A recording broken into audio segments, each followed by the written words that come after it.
So, because Taki can't green screen for shit. So Whoa.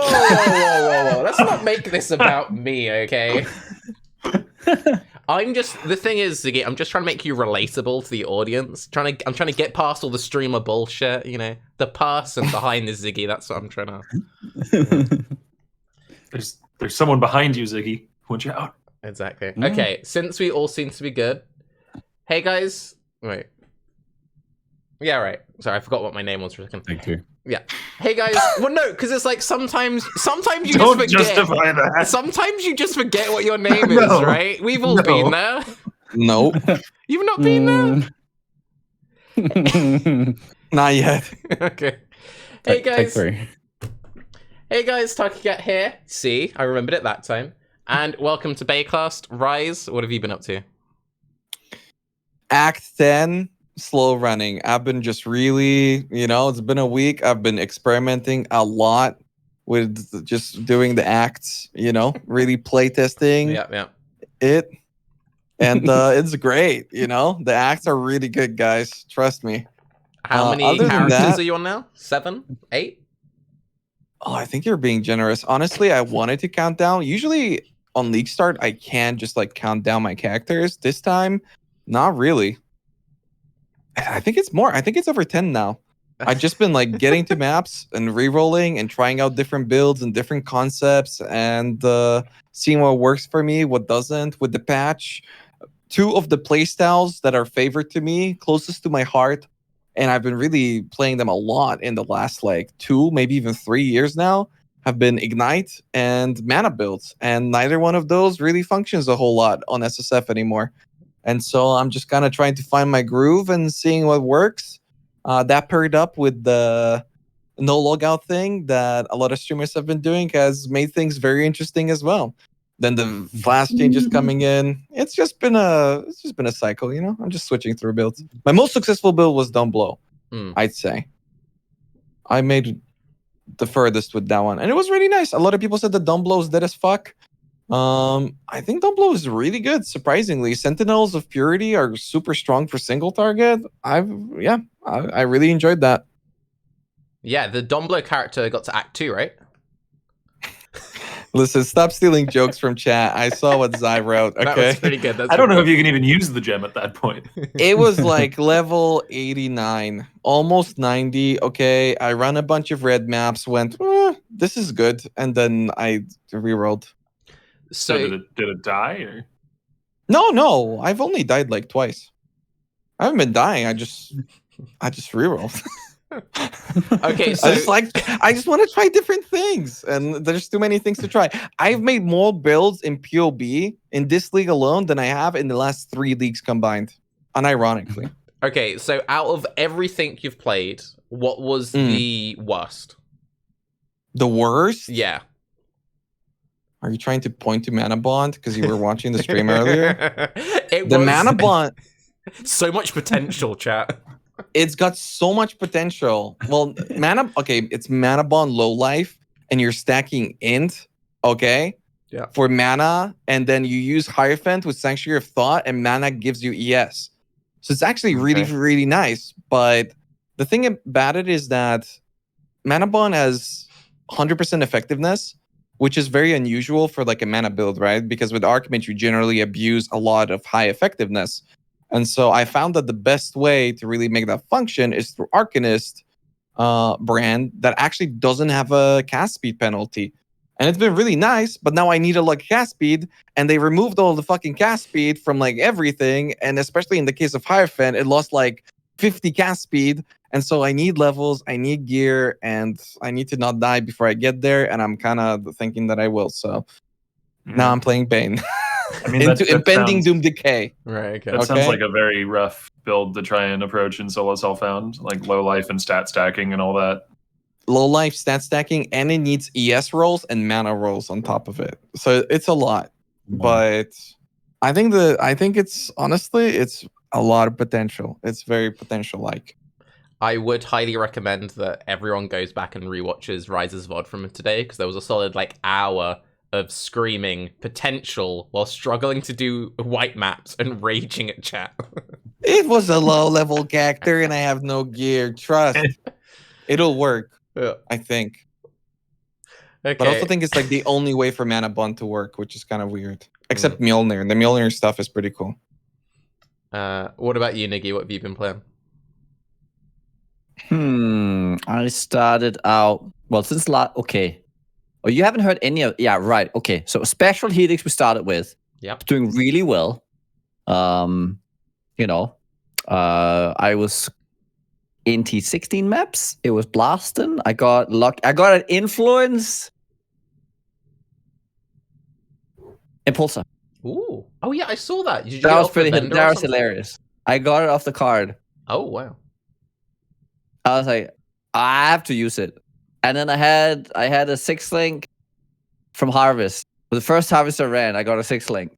So it's like Damn. stars aligned. It's like, why not? Why not just put 2 and 2 or 1 and 1 together and I don't know, like 6-link influence and pulse. It was pretty hilarious.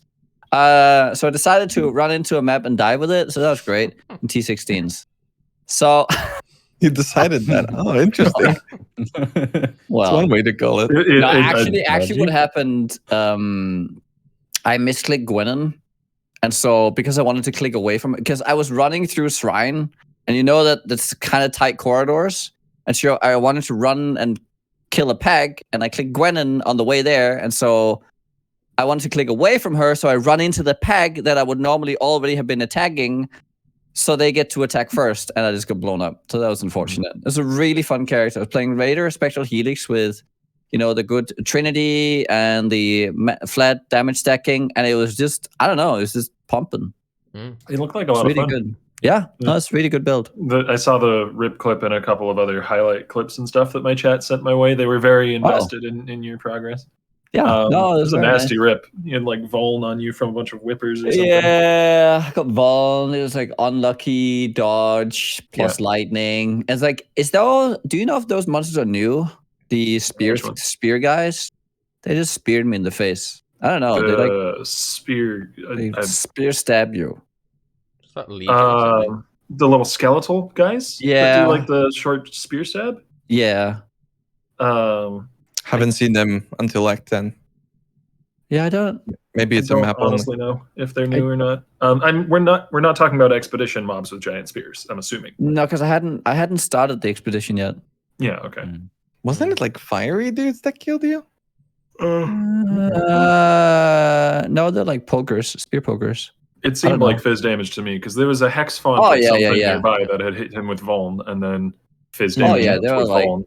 they were just hard hitting monsters. So yeah, there was a rare in there as well. I think that's the one that chunked me first. So I was kind of almost dead after the first hit. So that was unlucky. But yeah, it was really good. Then I rerolled into Poison, Shield Crush, Pathfinder. I have to say, Flasks on a Pathfinder right now are pretty hilarious because it's like just auto casting all the time, and it's regenning you, and you just get ailment immunity somewhere else, and you just have the regain life. You have regain life on the ascendancies. Yeah. So you're constantly like getting like recovery. I can like basically just use my mana potion to heal myself, like tuk, tuk, tuk, tuk, tuk, tuk, tuk, tuk. Right, because it's so low charge. It's like always charges. So it's just heal myself all the time. That's pretty hilarious. So yeah, I think Flasks on the Pathfinder right now are actually exactly what ZiggyD would like it to be. Right, it's like the one ascendancy where this Flask change actually works the way they would like it to. So, but I mean, so that's good for Pathfinder. What's that poison AoE thing called? It's Plague Bearer. Plague Bearer did not get nerfed. So that thing just clears 16 maps straight up.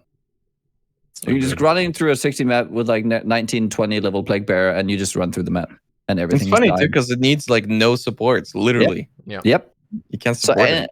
Exactly. So it's like if anyone's struggling, I would say Poison single target is still rough. Like anything outside of what Assassin used to be is still rough. Right? Because Poison didn't really have a lot of damage. I maybe with like the potion you could up it on like a Pathfinder, but it's just, I don't know. It feels it could use a little bit of a helping hand there. I I don't know, but you need to get like an influenced weapon, and I don't know. It's a little rough compared to like other ways of scaling damage, like Impale and Bleed and all that. I feel like they have it a little bit easier than Poison does on the single target at least. But you do have that nice clear. But then you're competing with Bleed Glad, which just has Bleed Explosions, which is like the best in the game. So it's like, what do you do?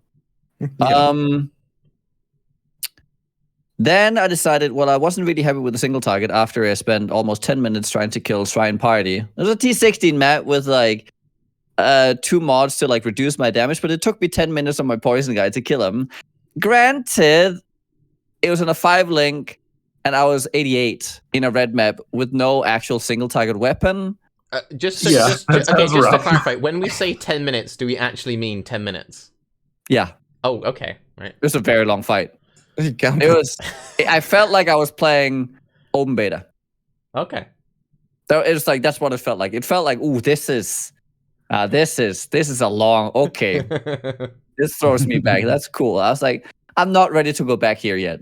I don't think that's the intended vision, though. I think you're supposed to be doing T16 bosses, with links and above level 90, and with I a should weapon probably that's put decent. on a weapon that gave me 40% more damage. I should probably get 1 more link. I should probably get like 5 more levels. But I kind of wanted to get some base items, so I was like, why not? I mean, you got through it, right? Yeah. I did get through it. Like I wasn't like dying. Well, neither was the boss, apparently. It crushed your soul. What do you mean you got through? I just wanted to reinforce. You're still fighting piety to this day, Nuki. I just wanted to reinforce the point that, like, T16 maps are meant to be a challenge if you're underleveled, undergeared, and underlinked. Honestly, I wasn't upset about it. Like everything that I was looking at on my character, SSF and all that, it felt appropriate that this was supposed, like, this was the tier of, like, this was the level of difficulty for this encounter to overcome it, right? It felt fine, of like a poison character, like pretty heavily defensively geared. So that was fine. Yeah. But now I'm playing Blade Trap. And the new AoE makes this skill really fun. How are you building it? Flat LE stacking for now, because it's the easiest one to get like just raw damage out of. So I'm actually using added cold and added lightning right now. Yeah. Because they're just the best gems early on for damage. What, sorry? Oh yeah, they didn't get nerfed. Yeah, true. Mm. One thing I was going to say quickly that might be neat if you stay on that character for a long time, I'd like to see someone playing Elemental Blade Trap using like Ice Bite and crazy stacking Frenzy charges for Charge Trap synergy as well. So you just get like loads of throwing speed and then loads of flat cold damage. I think that could be pretty cool. I was actually considering like some Frenzy. So I got a ring today with T2 life, T1 mana, and flat cold damage per frenzy. So that's like a cool little ring. Yeah. The thing is, you could also do mana stacking as well, and you would do frenzy and mana. Is what I was thinking, and then you would use the Raiz just rerolled again. arcane. You would do arcane cloak on top. So like frenzy charges, take all the mana stuff, and then just have flat damage scaling through those 2 sources. I think that could be pretty cool. And then, you could maybe run the... I mean, you could just have MOM to boost your mana pool. So there's like some stuff there. That's kind of cool, I think. The cool thing about Blade Trap is that you can't... Everyone asks me, hey, Nugi, couldn't you just play it as a Ice Trapper or Exsanguinate or Seismic or... But that's like... The comparison I would like to draw here is that Blade Trap that would be like asking someone running Blade Flurry, hey, couldn't you just play Freeze Pulse? Yeah. Because it's an attack-based skill. It doesn't scale with levels. It's all weapon, it's all flat damage, it's all like, so you can do Impale, Poison, Bleed, LE, Conversion, all of that. And you need accuracy and all the things that come with that as well. I mean, it would be like comparing War Chief totems to Freeze Pulse totems. Sure. Yeah. Attack versus spell. Yes, they're both totems, but they are built very differently and they scale very differently. So when I was running, like, I So I killed every single act boss in like less than a second. When I was going, because I was using, the rings with like the 1 to 70 flat damage. I was using the belt with flat damage. I was just everything in my arsenal I had for leveling gear just with flat damage. You stack that on, on the blade trap, and it has omega damage because it goes way higher than any spell would go at that point. Yeah. But then you hit white maps, and you're like, okay, we're back to scratch here, because now we need to have a little defense again. We need to get rid of all these leveling uniques. And so then it slows down until you actually get gear upgrades again. I think at the end of this podcast, I'm going to have to check in with Raiz, see what level his Blade Trapper is.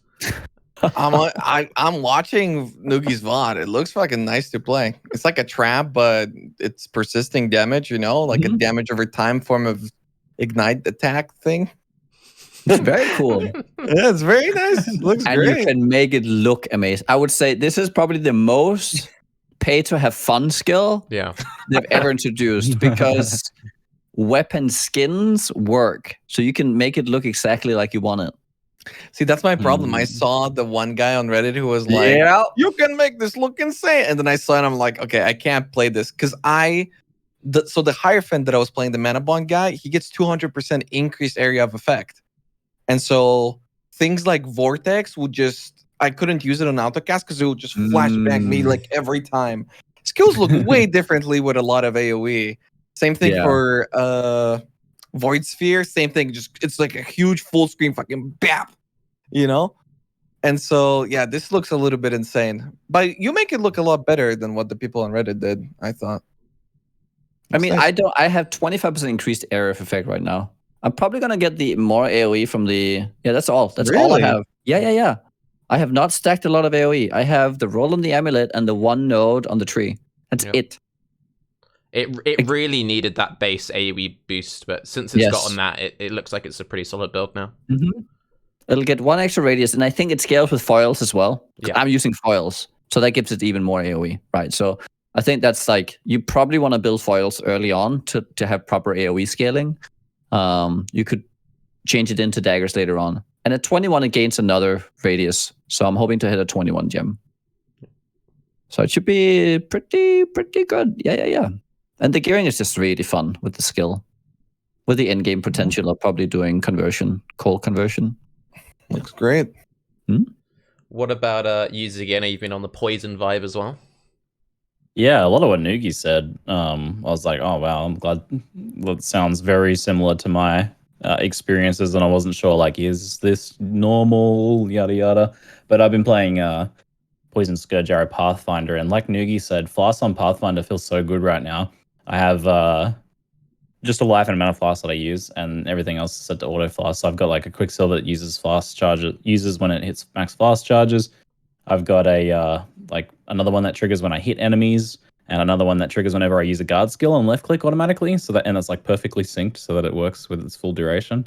So flasking is just an absolute dream, and I'm like, oh, I love these flask changes because that's all I see really. And because I'm using the removes ailment coupled with the Pantheon power for freeze immunity if you get frozen for 4 seconds, and I feel elemental immune. Like I feel like I still have full elemental immunity. Because even if I do get like frozen, it's my flasks are activating so often, and I have infinite life flasks that it's just removed, and then I don't get frozen again, and it plays very smoothly. Scourge Arrow has been leveling was great with Toxic Rain and Caustic Arrow. Scourge Arrow was great early game for clearing. It's great at end game for clearing. Plague Bearer, like Nugi said, is just phenomenal. Such a great skill. You can even without like any links at all, it's fantastic. But you can put some AoE on there and put Empower on there to make it a bit stronger as well, and that feels really, really good. Even contributes significantly to like a lot of boss fights and stuff like that as well. I had the same problem though, where single target against like bigger bosses is the part that I felt is the struggle. It's getting better and better as I like min-max it more and improve the gear and stuff like that. I've only played one build this league, so I'm just trying to go as all in on it as possible, since I've got other major goals that I'm working towards rather than rolling 15 builds. But I'm not disappointed in my choice because Pathfinder feels so good. even though the bossing has been a struggle. And my initial plans for League Start were I had hoped to do more bossing earlier, but it looks like that's not going to happen until much later, and as I've like scaled up. And I think I'm at roughly around like 4 million Cyrus bossing DPS now. A little higher if I'm playing well, a little worse if I'm playing poorly. So that's like okay, but I don't know. There's a lot of situations where it doesn't feel okay. Cyrus in particular has been smacking my booty. I did fine on the Awaken of 4, but 6 and 8 just murdered me, and I made a lot of mistakes. I've played so badly. I've been so sleep deprived. But I don't know. Does Cyrus clear like poisons and stuff like that when he changes things that he's doing?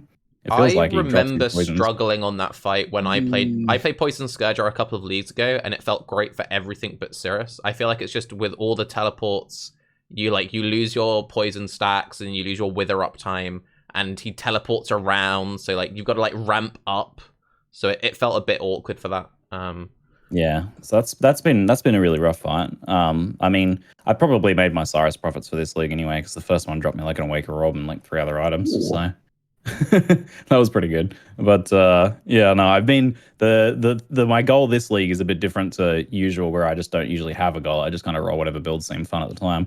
I've set down like a goal to earn a mirror, and I'm like not stopping until I do that. So how this is like far along are you? I have 2.4 ninths of a mirror locked in, plus another maybe 2,000 chaos at the moment. So that's maybe like 3 point something ninths of a mirror locked in. What the this fuck shit is hard. Wait, so a third of the way. Around a third. Yeah. That's a way What is he even saying? What? 3 ninths. Hey, Let's go. This is my scuffed math, okay? Trust me, it makes sense. You don't It's seem because I've been tired at locking all, in. Ziggy. You seem A game. Okay, so I've been locking in progress on the mirror via divination cards to like ensure against inflation, so that I'm not having to play massive catch up. But I'll tell you what, I had a heart attack the other day when MP's group decided to buy 9 mirrors. I wake up in the morning and mirrors have gone up like 60 exalts. I'm like, oh my god, I'm never gonna catch mirrors. But they've settled back down a little bit, and I'm making steady-ish progress. I've had people in my chat giving me like estimates, being like, at current rate of earning, it's going to take 91 days to earn a mirror. And I'm like, oh. And it's like, at current rate earning. And I got down to 23 hours at one point. I was like, 23 hours of this pace and you'll get a mirror. I'm like, yeah, no, I'm probably not going to keep this up. But it's sitting around like 5 to 8 days now. We're doing better. It's not that So, Well, yeah, I believe. that's not too bad. Like I looked at some other people who've done this in the past, like a mirror challenge, and I think like Tai Killer got it in 7 days. So if I do it in like double or triple Tai's killer time, I think that's pretty good. But that was later leagues, that's a bit different. But my favorite part is constantly all the people spamming in my chat about how you're not even playing PoE, you're playing Kenshi, and I'm just like. Okay, so I am a human being and I require sleep. I get people coming in being like, "Wow, you haven't slept for 220 hours?" Yep, I'm going. Yes, I am literally dead. I'm trying to sleep for 6 to 8 hours every night, and during that time, I'm running VODs. Yes. But yeah, I get that too. It's like, don't worry, you're never gonna get a mirror if you're never playing PoE. It's like they sleep when I'm awake, and they wake up at the exact time that I'm not playing PoE. I'm literally physically asleep. Twitch chat, classic. But it's been, I've had a lot of fun this league despite everything. And I think it is mostly a despite everything. There's some things I really like, but I've had a lot of fun because I've set such a big goal and have something that I'm really engaged with. And that's, I think that's how I used to play PoE a lot more. I had goals a bit more. But whereas past leagues, I've kind of just jumped on and had a bash around. And had some fun, but wasn't as engaged. But I'm having a lot of fun this league because of that, I think. Right, well, we can get into that a bit more later. What about you, Octavian? What are you playing? Well, I league started with the Holy Relic Necromancer that I mentioned on the pre-league podcast. It was a very smooth, enjoyable start. Was starting to hit a bit of a wall in single target at like T15s and 16s. Because it really wants a lot of gem level scaling, and obviously I wasn't going to have like a high level Empower or a 21 gem by then. But those upgrades were still available. I didn't even have a +2 support gem weapon because I hadn't killed Katarina yet. So I was very optimistic because it was handling the bosses, just not extremely quickly. And then I flame dashed into a martyr pack, and now that character is in standard. So yeah, I mean, it got me a really good league start, though. It got me almost all of my basic watchstones. I have like 2 conquerors left to kill for the rest of those. But after that, I was a little bit, I guess, disoriented is the word. I didn't have another plan for a build I wanted to play, and I didn't want to reroll the same build again immediately because I have a habit of doing that, and I feel like it bothers my chat and annoys them. So I was looking around to see like what was strong and what people were playing and what might be fun. And a lot of people, you might have noticed, are playing shield skills. So I figured I'd give it a go because it's been since literally when it was released in Bestiary League that I played it last.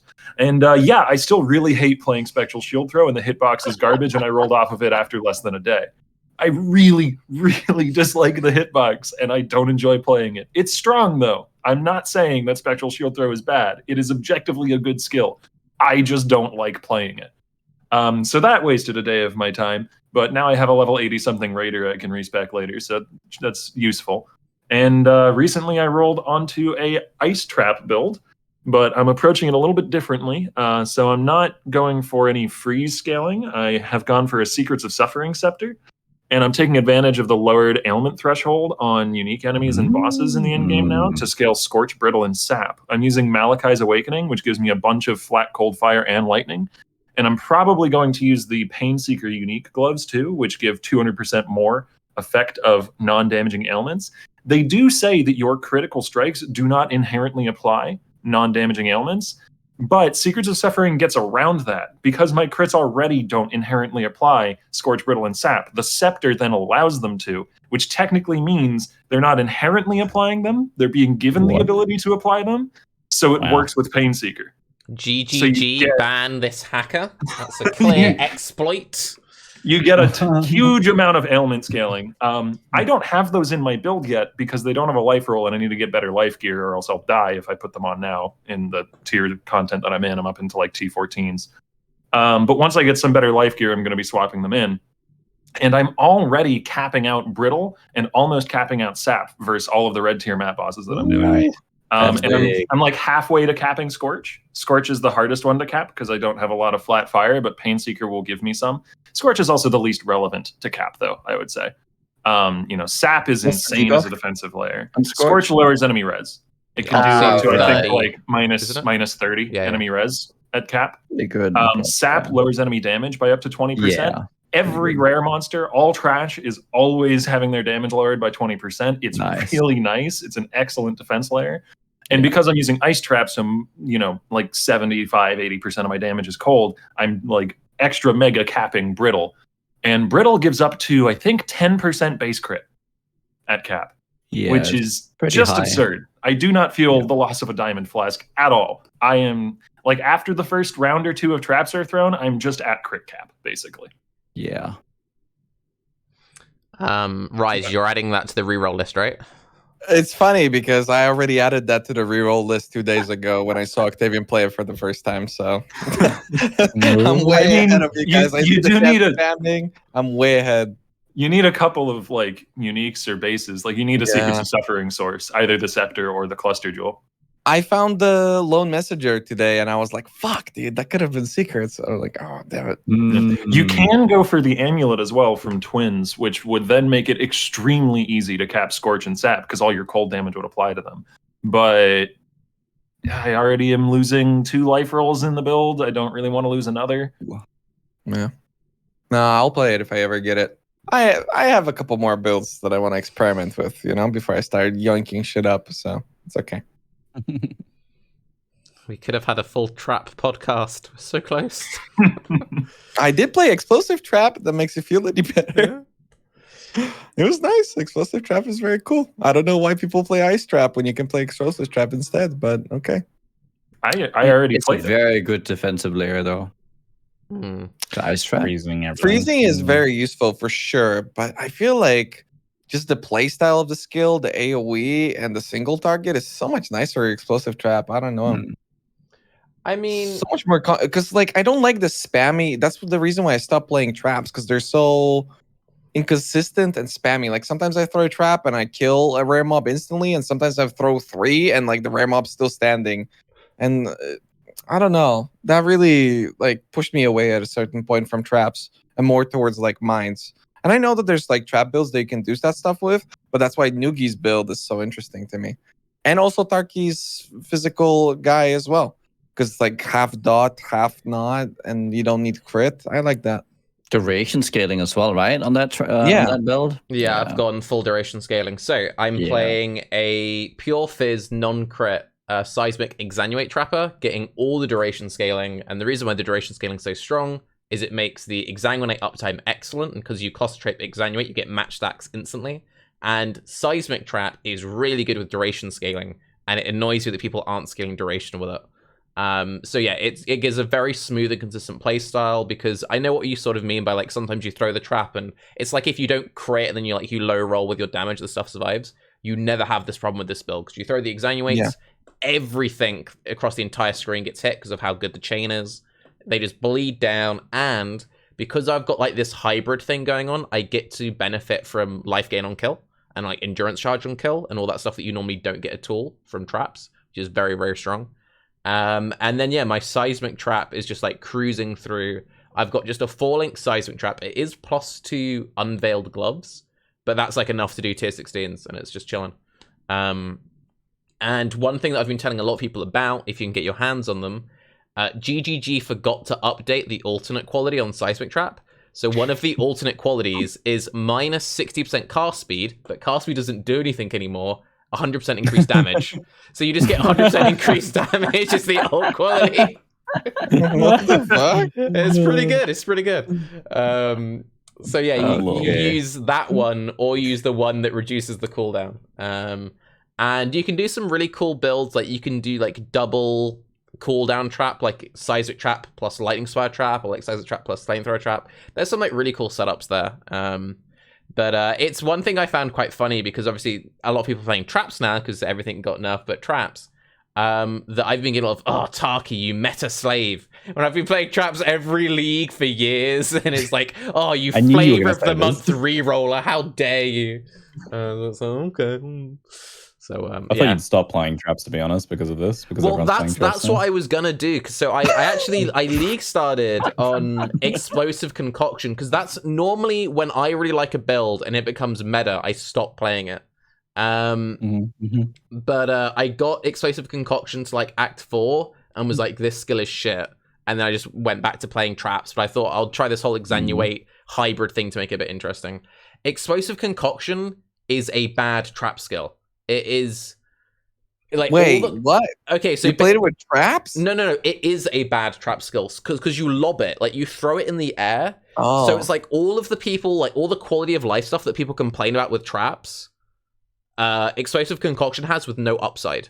Like there's no real cool thing about it. It plays like bad traps or like bad magma orb. Because Magma Orb had that thing sometimes where, like, if an enemy runs at you, you can, like, overshoot the enemy. But you had all the chain, so you had sick map clear. Whereas Explosive Concoction, it doesn't have, like, any upside. It's a really weird skill. Everyone I know who's played it has been like, I mean, it works, but it just doesn't feel great to play. Yeah, that's what I saw from the gameplay. But isn't the single target with the shotgunning pretty decent?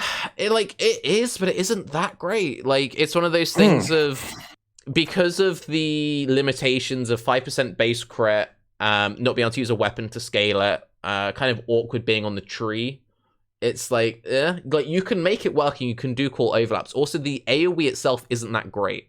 So you want like loads of AoE scaling so that you don't have that situation of like you overshoot an enemy.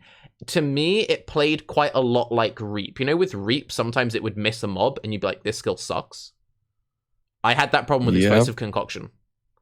Holy fuck. I was like, oh, I know Goratha's been playing Concoction. Let me check out his VOD.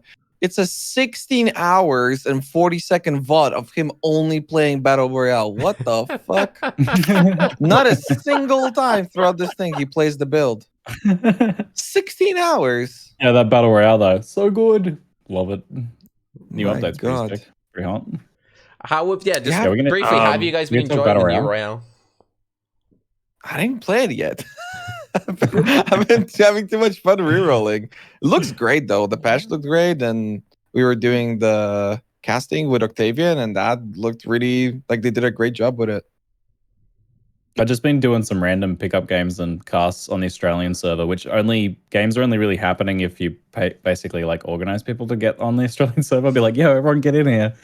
But they've been super fun. So we get like 50, 60 player games, and they've been really fun. And the new patch is overall really good. I think there's like probably the only thing that I've noticed that stands out a bit is elemental hits base damage looks a bit high. But otherwise, I'm seeing a lot more build diversity now. I'm seeing some wins with like really interesting stuff. I'm seeing a lot more like skill comboing.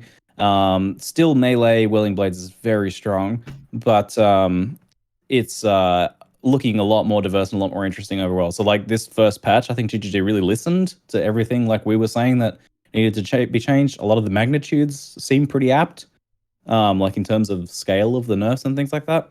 And I haven't played 16 hours or anything. I just did like 2 hours one day and another 2 or 3 hours the next day. But first impressions looking really good. On that, I think it's probably like I would love to see more work. I'm just really afraid that what's going to happen this league with the reduced player counts is GGG sees that games aren't starting on servers and decides to not invest any more into Battle Royale. I really hope that's not the case because it's super fun, and I think if they keep improving it, keep like fine tuning things, but also adding other stuff like what we've talked about in the past with like extra monster spawners and different events on different weekends where like tempests are going or something like that. I think it could be really fun. Casting it has been really fun as well. Just casting random games of random people playing is quite a blast. Yeah, I worry about the player number count. So I'm in a situation where I haven't played it because I'm just having fun with Path of Exile and I want to progress because it's league start. And I know I can play it later in the league. But I worry if there's a lot of people in the same boat as me and us not playing it will scare GGG and like, oh, the player count's really low. But like I can expect Royale having really good numbers like month 2, month 3. But month 1, most people would just rather play PoE, right? That could be the case, maybe. I don't know. I don't know about that. There was a good suggestion in chat, actually. I like where you could queue up while playing regular PoE, and then that'd be cool. when it's like the timer's popping, you can just click a button and then swap over. Yeah, that'd be much better. That's never going to happen. PoE, like the players are very impatient, right? The thing is, you instantly queue into the game, but if it takes anything other than 2 minutes to then get your queue, people feel like they're wasting their time, even though they happily sit in like EFT for like 20 minutes in the queue, but they're not in the game yet, right? It's that kind of thing. Like I'm already in. Oh, nothing's happening. It's dead. I'm supposed to play now because I'm sitting in the game. So it's like there's like a weird dynamic going on where we can play all these other games out there where we'd happily wait, but it's because we're in the lobby and we do other things and we expect there to go like time to pass. So that part is kind of weird. I think in terms of if I had to give some feedback, it is way, way, way, way too snowbally. Straight up. I think that's a huge problem. If I had to really bank down on something, because whoever runs first and gets into the last tier area can basically deny anyone.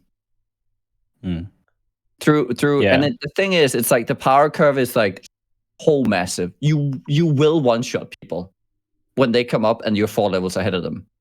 There's nothing they can do, outside of running past you and getting to the monsters behind you and hoping that you'll PvP some other guy or that someone left you some monster. So I think the monster farming needs to be. I think that's like the main thing that needs to be addressed. Like snowbally XP.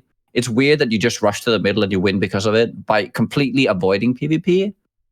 It's not even like finding the right skill. It's like also gems that you drop that have all. If you kill someone who's high level, their gems are not the high level ones, so you can't take their good stuff. So there's like, I really like what they did this time around with it, but there's still a lot of work to be done to make this like a more enjoyable experience, to feel like you're not just better off resetting and leaving and coming in again and get the snowball effect. I mean, it makes sense that there's rough edges and a lot that needs to be ironed out because, like, Path of Exile isn't designed for this, you know? This is, yeah, for sure. This is sculpting it to fit an entirely different mold. Okay, I think just a little bit of perspective on my part for what. So it's not like I don't like it, because I probably played 60 hours of it already since like it's the last one and then this one. So it's not like I don't like it. I'm just pointing out like the flaws. It's go ahead, Rose. I blanked. Oh, I was thinking about something, but I also forgot.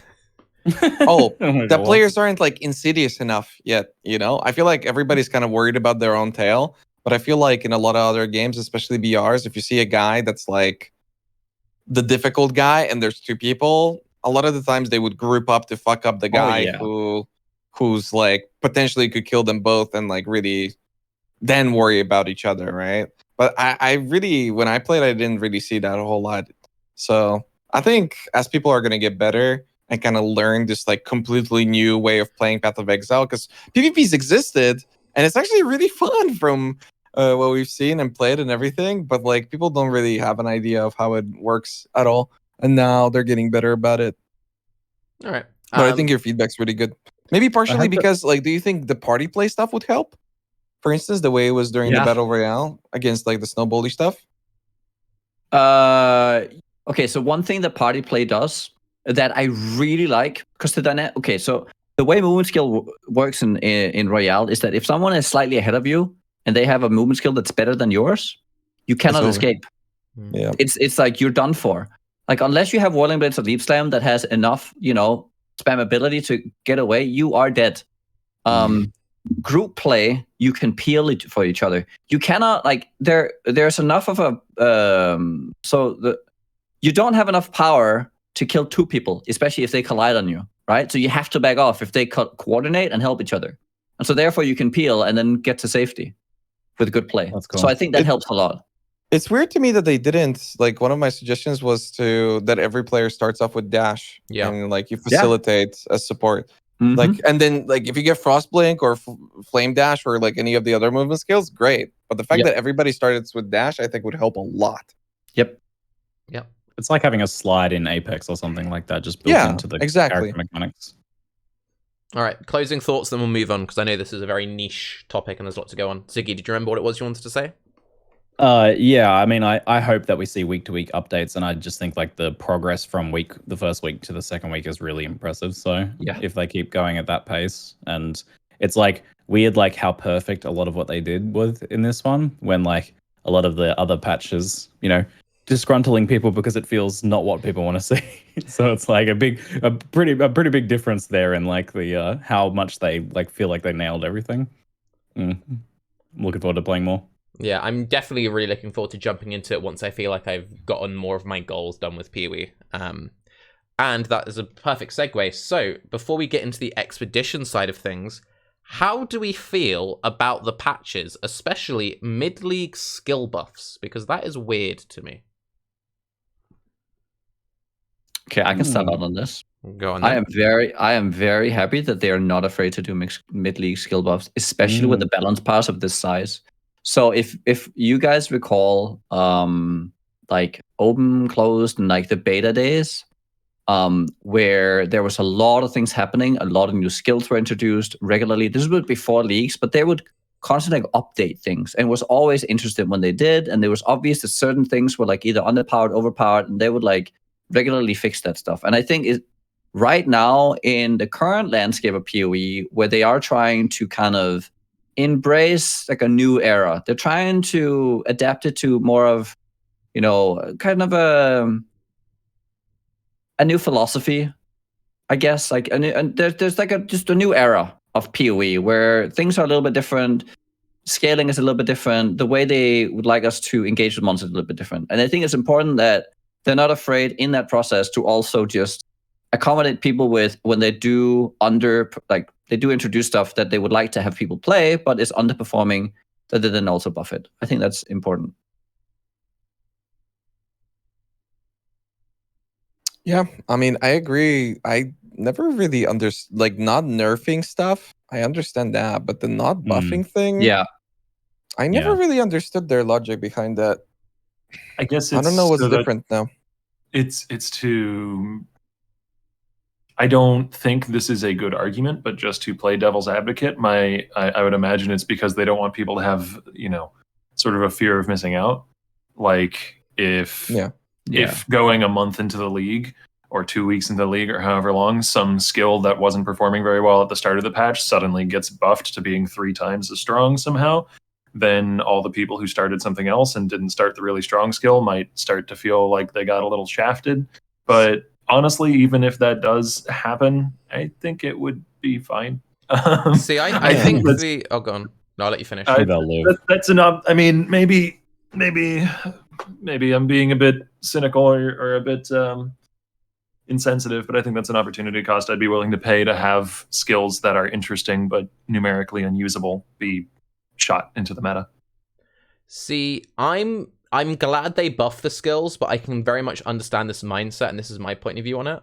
I would be incredibly frustrated if I was like super excited to play Reaper, for example.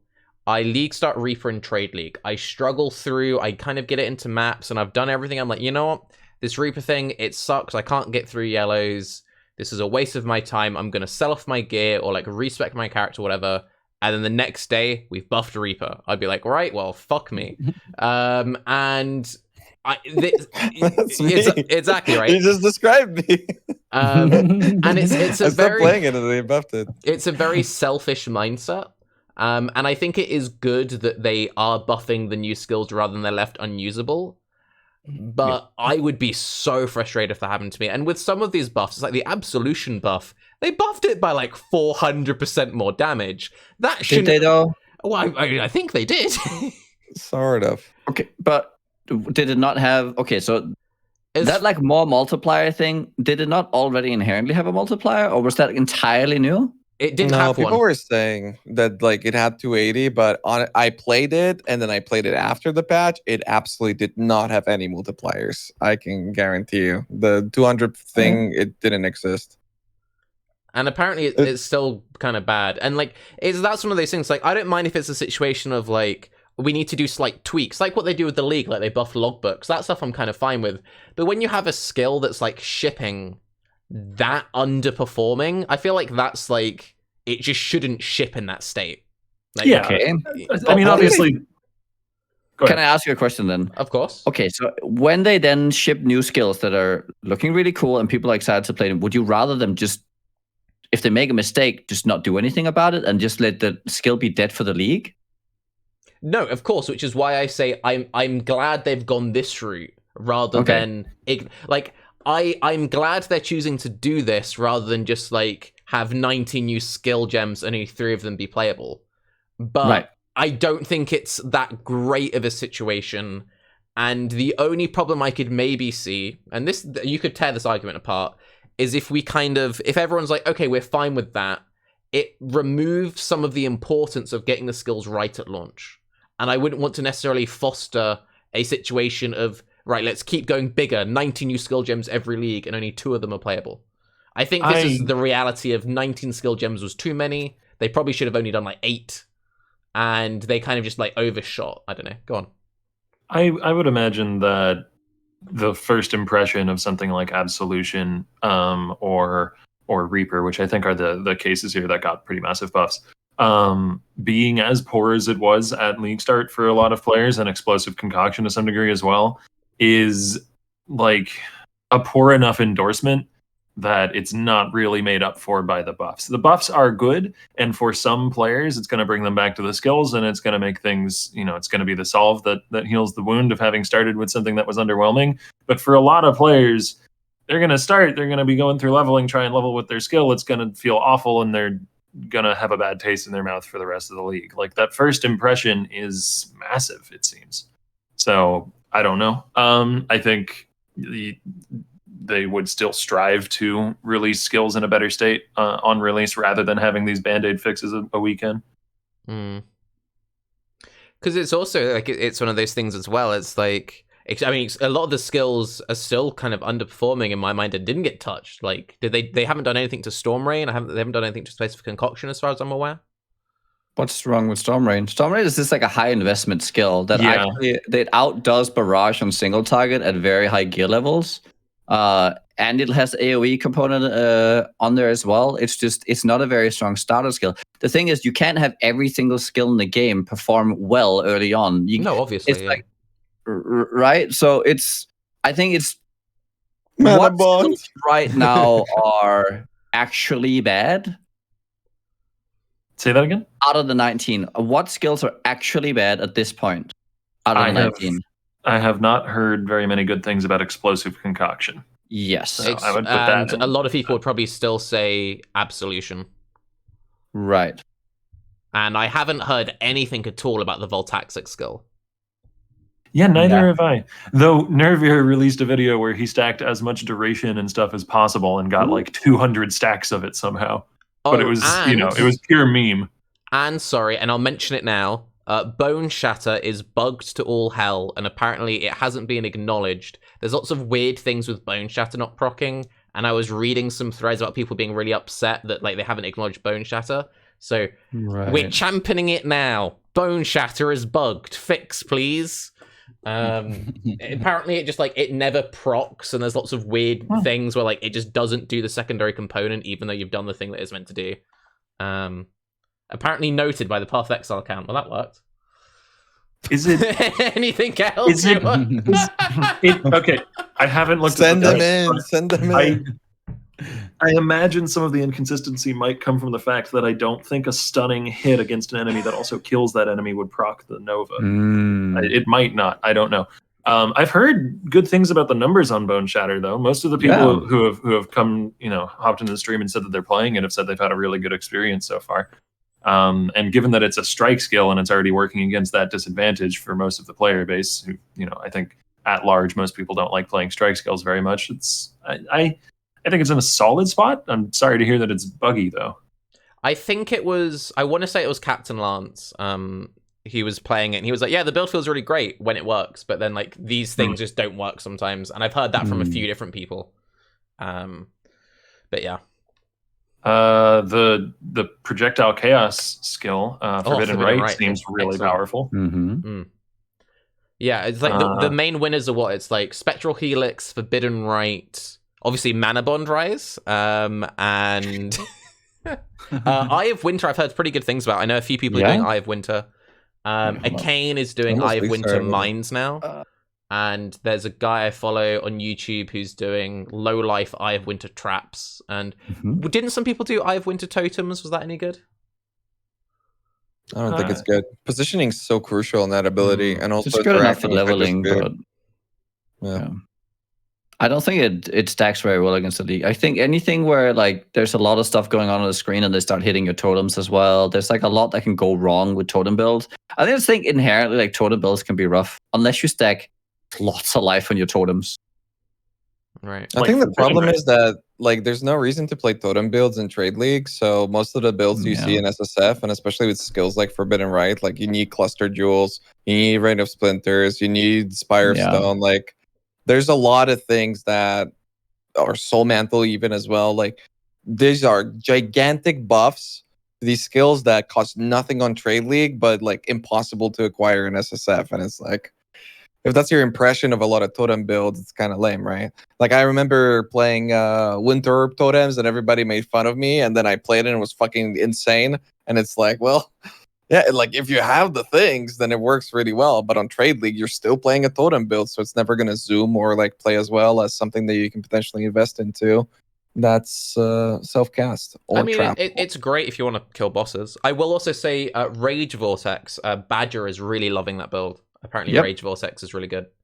It's good. Oh, interesting. Props to Nugi. I remember you predicted that was going to be a strong one, and we were all a bit like, well, we don't know, Nugi. Yeah, skeptical. Spectral Helix as well. Oh, I mean, once we knew that could hit multiple times, everyone was like, this is going to be good. Yeah. Come on. I mean, we can go over this. Like, so I have the list here of all the skills, just because. So Absolution got buffed. It's like so now, right? That's the general feel. I've heard it's still on the weak side, and also it doesn't proc on rares, it only procs on uniques or something.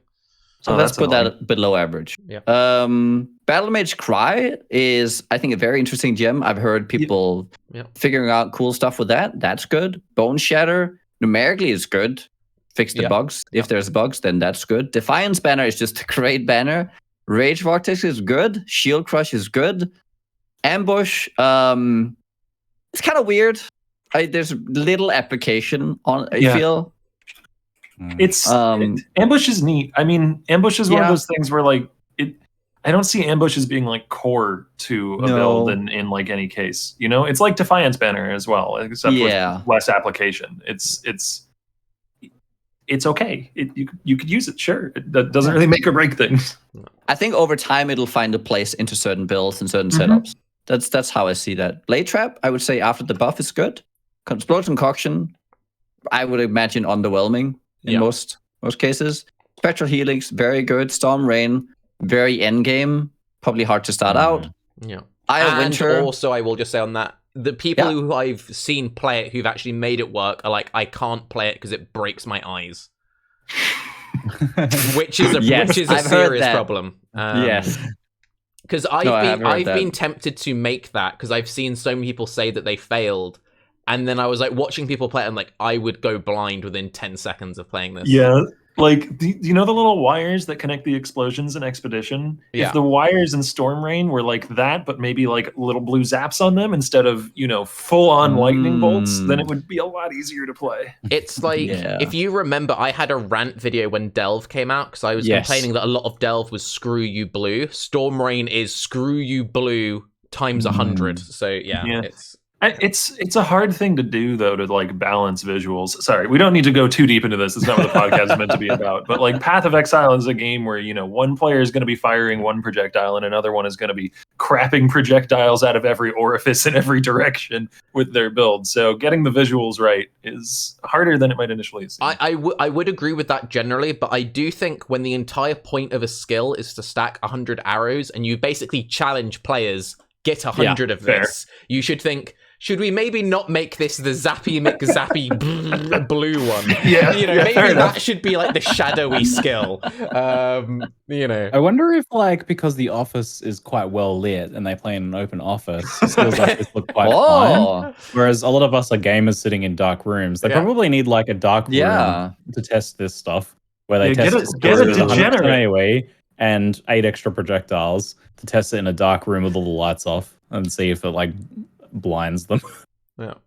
I think that would be a good sanity check for skills in the future. That's a really good point because they've just got completely glass offices. They need to black out all the windows so they can get a true representation of Path of Exile. Gamer experience. I like Were we it. through the list? No, keep going, Niggy, keep No. going. Okay, Eye of Winter, I would say, is finding a player seems good. Forbidden Rite seems good. Mana Bond, I mean, it's a mana skill, and mana is having a bit of a rough time. I mean, it's the big mana shift, right? So it's like finding a place for that again, but there are shenanigans that people take advantage of. Mjolnir now and all that kind of stuff. Like, I could see Mana Bond shining late league. Would you say it has potential, Raiz? Yes, Tarky, I would say that it has potential. I mean, the thing is, like, it's kind of like every mana build where high investment will yield you like high results right now. I'd say that still stands for even things like Archmage. It's just that I feel like you're probably still better off playing other things with similar investment when it comes to mana. And so it's like, it's a good skill, but then it's also bad. And it feels bad to play. Oh, yeah. So it's like, Right. I wouldn't give it an A+. Right, go. Right. What's next, Niggy? Summon Reaper, which they did some changes to, which is now in a pretty good spot from my answer. I think from what I hear, the numbers on bossing seem pretty nuts. I've heard extremely mixed things Yeah. of Summon Yes. Reaper, which makes me Yeah. think that there is a particular way of building it in terms of support gems and scaling that is really good. And a lot of people might not be building it that way. Yep. What it is, I'm not sure. I haven't looked into Summon Reaper, but usually when I hear really mixed things on a new skill at League Start, it means there's like a handful of people doing it exactly right and a bunch of people who are trying to scale it some other way, and it just doesn't want to do I'll that. say Like it's it, got this okay. one niche. I gotta say it. Summoners are the worst people to get feedback from. Okay, because anytime there's a summoner player, there's any new Spectre, anything changes. This is the greatest Spectre of all time. This is the worst Spectre. This is unusable. This is the best. Every fucking time, 100 times per league. Fucking some guy releases a video and then you hear about it all day, every day. Okay. Well, There's so many it's- variables. That's the thing. Like, There's a lot which of variables. specters are you using? Are you scaling with these auras? Are you trying to focus on the bleed? Are you ignoring the bleed and just going like hit and impale? Are you doing Ellie conversion for some reason? Like, what are your links? Do you have predator? Do you have multi-strike? There's so many different variables when it comes particularly to a summoner build that any new summoner skill, like, yeah, like you say, I just can't trust the consensus of the things I'm hearing from the community unless there's like, you know, a full 10-minute video describing how it's built to back it up. There's And this also, is like, sorry, just quick. There's the trigger thing they changed about it as well, which kind of threw out. So some people had it working a certain way. So if you didn't know, you could have like a 6-link Reaper and then a separate 1-link Reaper gem and activate the Reaper with that. But they stopped that interaction, so that threw out some people's setups. There's also some cool things people were doing with like cast on crit setups and like spell slinger setup. So they were spell slinger the 1-link Reaper while having the 6-link Reaper and like doing shenanigans and stuff. Yeah, I mean, you could link it to there was an alt quality which lowered the cooldown of the active skill for Reaper, and you could link that to a level 3 or 4 enhance or whatever and get a really short cooldown on the active ability. I understand why they made that change because it's a little unintuitive that it worked that way and probably not intended. But then you look at skills that see barely any play with similar behaviors like Stormbind, where you can get a second Stormbind gem set up and then put different supports on it. And then you get a different behavior on your channeled skill that causes the explosion from the runes. But nobody plays Stormbind or cares about it. So that hasn't been touched or changed at all, despite being very similar functionality. In before Rip, the one person's build. He's like, damn you, Octavian. I mean, I was saying when people were discovering this that I thought, you know, there's like a 50-50 chance they change this because there's other gems like Stormbind that work this way in the game and have been that way for multiple leagues now. But people play Summon Reaper, so they might actually change it as a result. What were you going to say? I think, I think a key thing about something like a Summon Reaper is that it's filling a space that has not been explored yet, which is like a strong single minion build. Herald of It's Agony. not really. Yeah, I guess. But the thing is, Herald of Agony, if you put that in a lot of people's hands, you would have very varying feedbacks about, oh, it's not hitting what I wanted to hit. It has shit targeting. It doesn't, but we largely agree that that's an action and an amazing skill for what it allows you to do. However, if you have certain expectations about how a skill... It was. Oh, so it's not that great anymore? Okay. I can't play it anymore. Like, it's impossible. Really? The mana multi changes were nasty. really fucked Oh, right. And then the poison change as well. So you now lose 60% chance to poison, like on your proc, to enable it. Yeah. They kind of demolished it. Yeah. Right. But my point about it is more like the expectations going into a certain skill of how it's going to play and perform in your hands might massively vary, especially on a minion skill like this. And not like new minion players, or new players to minion builds in PoE, if Reaper's your first one, they might get blindsided, because it doesn't have the same kind of, just overall comfiness and clear, I would imagine, against other things. I gotta be honest, especially when it comes to Reaper, I feel like a lot of the testing that people have done on it has been really unfair. Some of the early videos that people were releasing without using the main skill and stuff like this, some of those people were trying to redeem themselves when it comes to it, but still, I think the pretty limited testing, and there's more to it. And then another important thing is, especially what you said, Nugi, I think that somebody who doesn't have the perspective of maybe other summoner builds and is playing Reaper for the first time, I think they're gonna have a fucking blast with the gem. I think it does a ton of damage, and I think the playstyle is really nice, especially now that they lowered the cast speed, and it does what a minion does, just fucks shit up for you at a reasonable pace. It's just that, it's not going to be Spectre. It's not going to one-shot the entire screen and all this stuff. It's not that, but I don't think it's bad the way some people describe it to be unusable, Yeah. And the same thing goes for Absolution, where even after the buffs, I feel like people didn't give it enough of a shot. It's definitely, especially Absolution, I don't think is the best of the best, but it's a decent summoner skill. I mean, it probably also doesn't help with some of the stuff that you can't just be like, here's my 20 million path of building easily. And that's the kind of thing that makes you want to play a build. Go on, Nugi, let's finish this list. What have we got next? Well, the last one is Voltaxic Burst. which I don't think anyone's played except for Navir. And the thing is, I think it's because it doesn't have much of a home in PoE right now with conversion and lightning to chaos. There's Voltaxic. What's it called? What's Rift? that boat? The bow? Yeah, is that what it's called? Voltaxic, yeah. Rift? Yeah. Yeah, Voltaxic yeah. Rift, yeah. I And can't that's even ki- remember the that's kinda name you. of Voltaxic Rift, one of the most iconic historic items in Path of Exile history. Oh my god, please buff it. Yeah. I think it's so. When I saw this first, I remembered all the Earl Static Strike stuff, was actually like a very interesting way of building a character, and like the going. And this you don't even need to hit a monster. I don't remember if you needed that on the attack based build, but I think it has really interesting mechanics. It's just this is such an unorthodox skill with the lightning to chaos conversion, and having to like, well, how do I do lightning or chaos, or do I do both, or do I do like what do I do here? So it's a very unorthodox skill that is very hard to figure out. So therefore, I don't think it's anyone's obvious first choice, especially when there is 19 new gems and a lot of different other skills being buffed. And It's kind of like also, Manabond in the way. Oh, go on, Raiz. It's just kind of like Manabond in the way where it's got a big downside as well without really like an obvious or like feasible upside. Mhm. So that's like Um, I'm and I not was- quite sure. And I was going Yeah. to say the fact that it came out alongside Forbidden Right, which is obviously so powerful. That if you want to mess around with chaos stuff, you'll go Forbidden Right. There's the Slam Totem stuff, which has been very popular and looks very strong, and the Ballista stuff, which seems kind of like making your ballistas worse. I don't know. It's broken, yeah. It doesn't work apparently. Oh no! Oh, that's unfortunate. So I mean, oh, go on. yeah, Raiz. you can explain Okay. it. So I think the way that a lot of people thought it would work, and this is how I originally thought it would work, was you tag the boss, and then the totems just blast that boss with like the juiced up attack speed.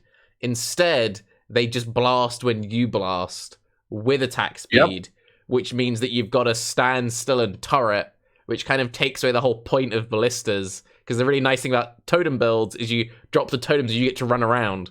So it's like if you want to just No, like no, stand. no. Oh, go on. The reason why they don't work is because their attack speed is offbeat. So Oh, is it? their attack speed is like limited by their attack speed, and your attack speed can be different. So therefore, if you're attacking at a different rate than they are Oh attacking, no! It's Oh. like when they balancing. can't attack, they won't attack while you're attacking, and it's Oh, like no. that's the thing that fucks it. It's like balancing for cast stone crit. But Yes. like worse. Okay. It's Bonus awful. attacks. So that's why it Yeah, doesn't yeah. work. It's pretty bad. They should probably just like have like a grace period of if you have attacked in X seconds, they will attack. Like a very small, like if you've attacked in like recently, like the Yeah. last, I don't know, second, they just attack. So you can stop and they'll keep attacking for like a I second. think So you part can- of the could work. intended design of the skill was that you're supposed to be trading off the defensive power of not having to attack yourself and being able to move while totems are placed for the offensive power of targeting exactly what you want and getting a higher attack speed while doing so. But if you then have to also balance to match attack speeds correctly, and also the attack speed bonus is not really that huge, then it definitely doesn't feel worth it. But it might be that this is just an kind of unintended side effect and also an underpowered version of the intended design. The thing that surprised me the most is that you have to actually use Ballista support with it. Like I thought that you just use this and then it works, but you have to use both, and that's like Huh. what? Oh, Yeah, Oh, I if see you what don't you just mean. use it by Replacement for itself. You Ballista? have to use the support, and that's what fucks up the attack speed. And then you use the focus Ballista as another yeah, support. that's really hard to justify in a thought world it where was an like more alternative. multis are more valuable. Yeah. Because like more multis in general, as we're all aware, have all gone down. So you're now giving up 2 support gems worth of more multis, and obviously you have your active gem, so you have 3 links left to scale more multis with. I mean, you do have a more attack speed multi on focused ballista, but if you have to match attack speed exactly right in order to take advantage of that, like that doesn't even sound like much of a benefit. I mean, like if you just have a lot of attack speed, it's still gonna work, right? It's just Yeah. that it becomes odd and only really works. I don't quite know what people are using it with to justify it other than like explosive arrow. I don't really. Maybe like a toxic rain as well or something. But yeah, I'd imagine it's just like one of Rain. those. Oh, yeah. Gotta go Right. fast core rain builds. Toxic Rain Champion. Oh shit! Wait, let me write that down. That's good. Add it to the I list. mean, I think it's just better as Raider now if you're doing Toxic Rain Ballistas. But Yeah. Oh, really? Yeah, I didn't Yes. think about it, to be honest. I'm just like, whatever. anyways, Before we get into other stuff, I'm kind of tempted to bring back. Do you remember that Impale Ballista build that Waggle played ages ago? Mhm. And it was like My good. build. I do you think that shit would still be good? I think that'd still be good, right? It's good. Yeah, I want to I play mean, it. It's better. It's better than what it was when it came out because Champion got buffed for Totems. So. Yeah, and they've like bluffed Split Arrow and stuff. Like it felt like that build was like really good, and then it just completely disappeared, and like no one ever touched it again. It's weird. well, it was really good for bossing, particularly on a budget. But from what I remember of watching Waggle stream during that League Start event, he was not having a pleasant time clearing up until like he had gotten a lot more of the character together. Like early mapping, even up into like yellow maps and stuff, it was painful, the clear speed. But Yep, he I'm did sorry. have some pretty disgusting single target for, being League Start and the first time people were ever fighting Conquerors and Cyrus and stuff. Mm. Yep. Okay. Right. Let's jump into Expedition itself, and then we can talk about Flasks and other stuff. So, what's our like Expedition? You can give your thoughts pre-patch, post-patch. Go. Ziggy, why don't you open? Nice one. Thank you. If anyone would like to fill in while we wait for Ziggy to return, see. I opened last time. I like the Expedition League mechanic. I think that it is pretty darn fun to plan your explosions and try to maximize for whatever reward. I like that there's variance between the different NPCs showing up. So like when Gwenin shows up, I'm just not going to give a crap at all about artifacts because gambling is not worth my time, and I'll just go for logbooks if that exists, or stack decks, or currency. A couple of complaints that I have: it doesn't feel overall rewarding enough just in general, but I feel like that would be pretty easy to tune up. Just up drop rates by like 15-20% on various things, and the remnants get kind of samey pretty quickly. There's not a huge variety of them. How much both have in you terms played of since the logbook buff? Just I've been playing every day because I cannot pull myself away from the game. I'm actually really enjoying it, and I've probably been playing like 8 to 10 hours a day. So, so what is that, like? you still think it needs love after that logbook change? Is basically what I was The asking. logbooks, I think, are in a solid spot, as are the reroll currencies. Okay. But I think if you want players to want to engage with the mechanic more, a wider variety of rewards out of remnants and buffing the impact that the remnants have is probably the way to go. So, right now, what can we get out of this mechanic that isn't the vendor currencies? We can get like essences, some small little stacks of currencies now and again, and stack decks, which are all fine rewards, but I don't know.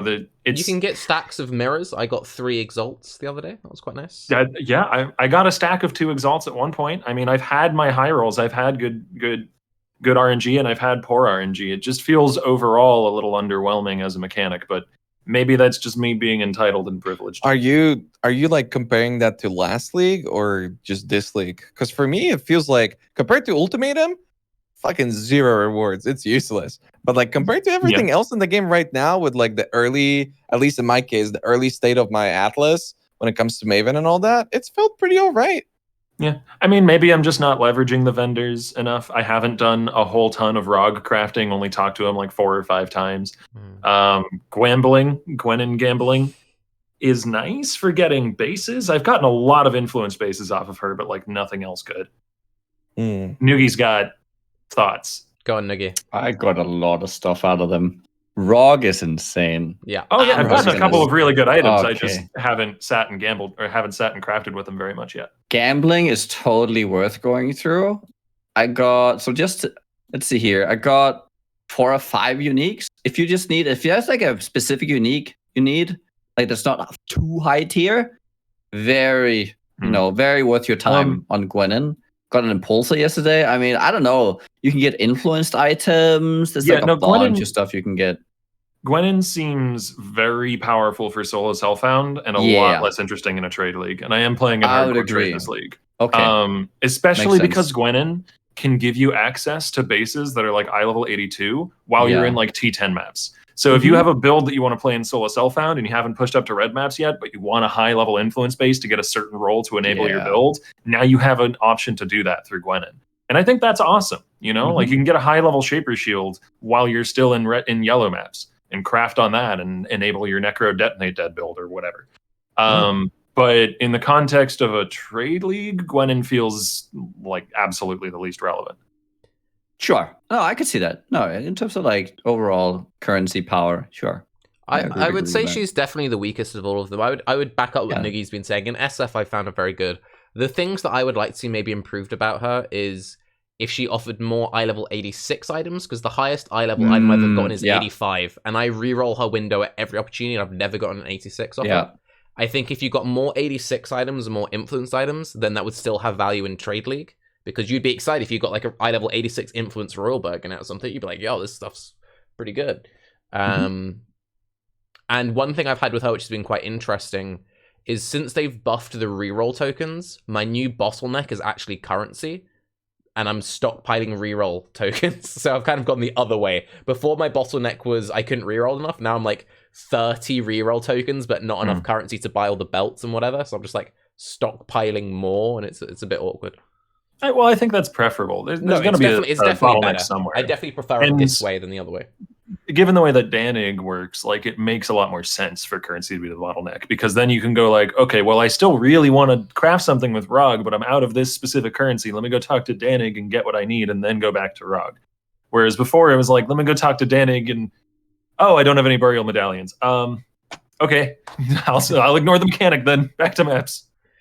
The thing for me, though, also is that it's kind of hard for me to determine, like when we were talking about rewards, it's difficult for me to determine how much time I'm actually spending on an expedition, because you have to set it up. You're probably like checking out the area to see like what order you want to do and if there's anything of value that you want to prefer. Then you're having to like set it up again in a lot of ways. Then you pop the thing, you kill the mobs, and then you backtrack again to like get the chests, and you pick up all of the items that then like fill up your inventory, which also adds to like extra time spent. So I feel like it's valuable, but simultaneously there's a lot of like fuckery that you have to do. I think a lot of that could be alleviated with just a few small changes, quality of life ones and UI changes. So one that's been suggested a lot and like makes a lot of sense to me is just to have the chests open automatically after the explosions go off, like after the full explosion chain is done. And, you know, even when you click on the currency, have it just go into your expedition locker. Those would both be really nice. Implement both of those things and the mechanic becomes a lot less click intensive, which would be great. And then another one is maybe little icons on the minimap that show like, you know, this one's an essence one, that one's a currency one, that one's an artifact scaling one. So you can hit tab and look at your overlay and you know, you still want to read the remnants when you find the one you're interested in to make sure it doesn't completely immune for your build. But it would speed up the process once you learn all the icons and, you know, have it all logged in your brain as to what you're prioritizing and stuff.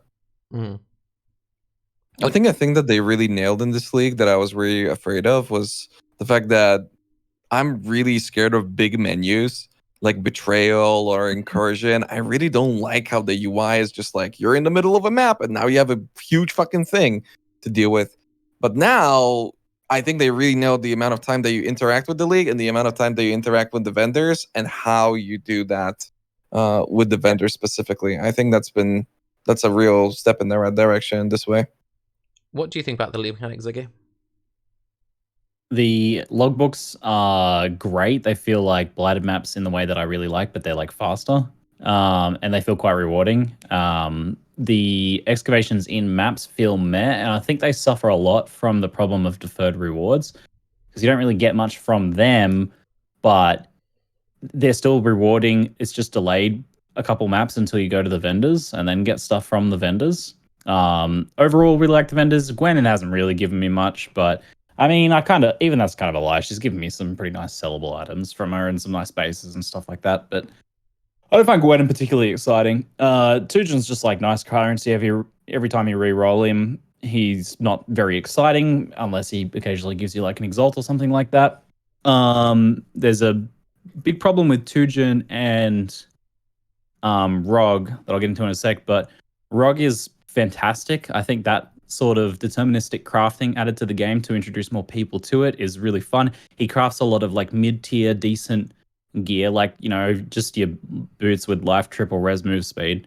I see people linking me that in game chat all the time, just like, here's a nice pair of boots I got, and they got like, you know, 90 life, triple 40 res, 30 move speed boots. like in trade softcore expedition. Okay. These are 2 chaos boots. Wow. Like, I'm not talking. He's not making you like Tailwind, Awakener Smush. I get it. Like stuff like that. He's making like the good normal gear a lot. He's printing out good normal gear, but it's really fun to interact with.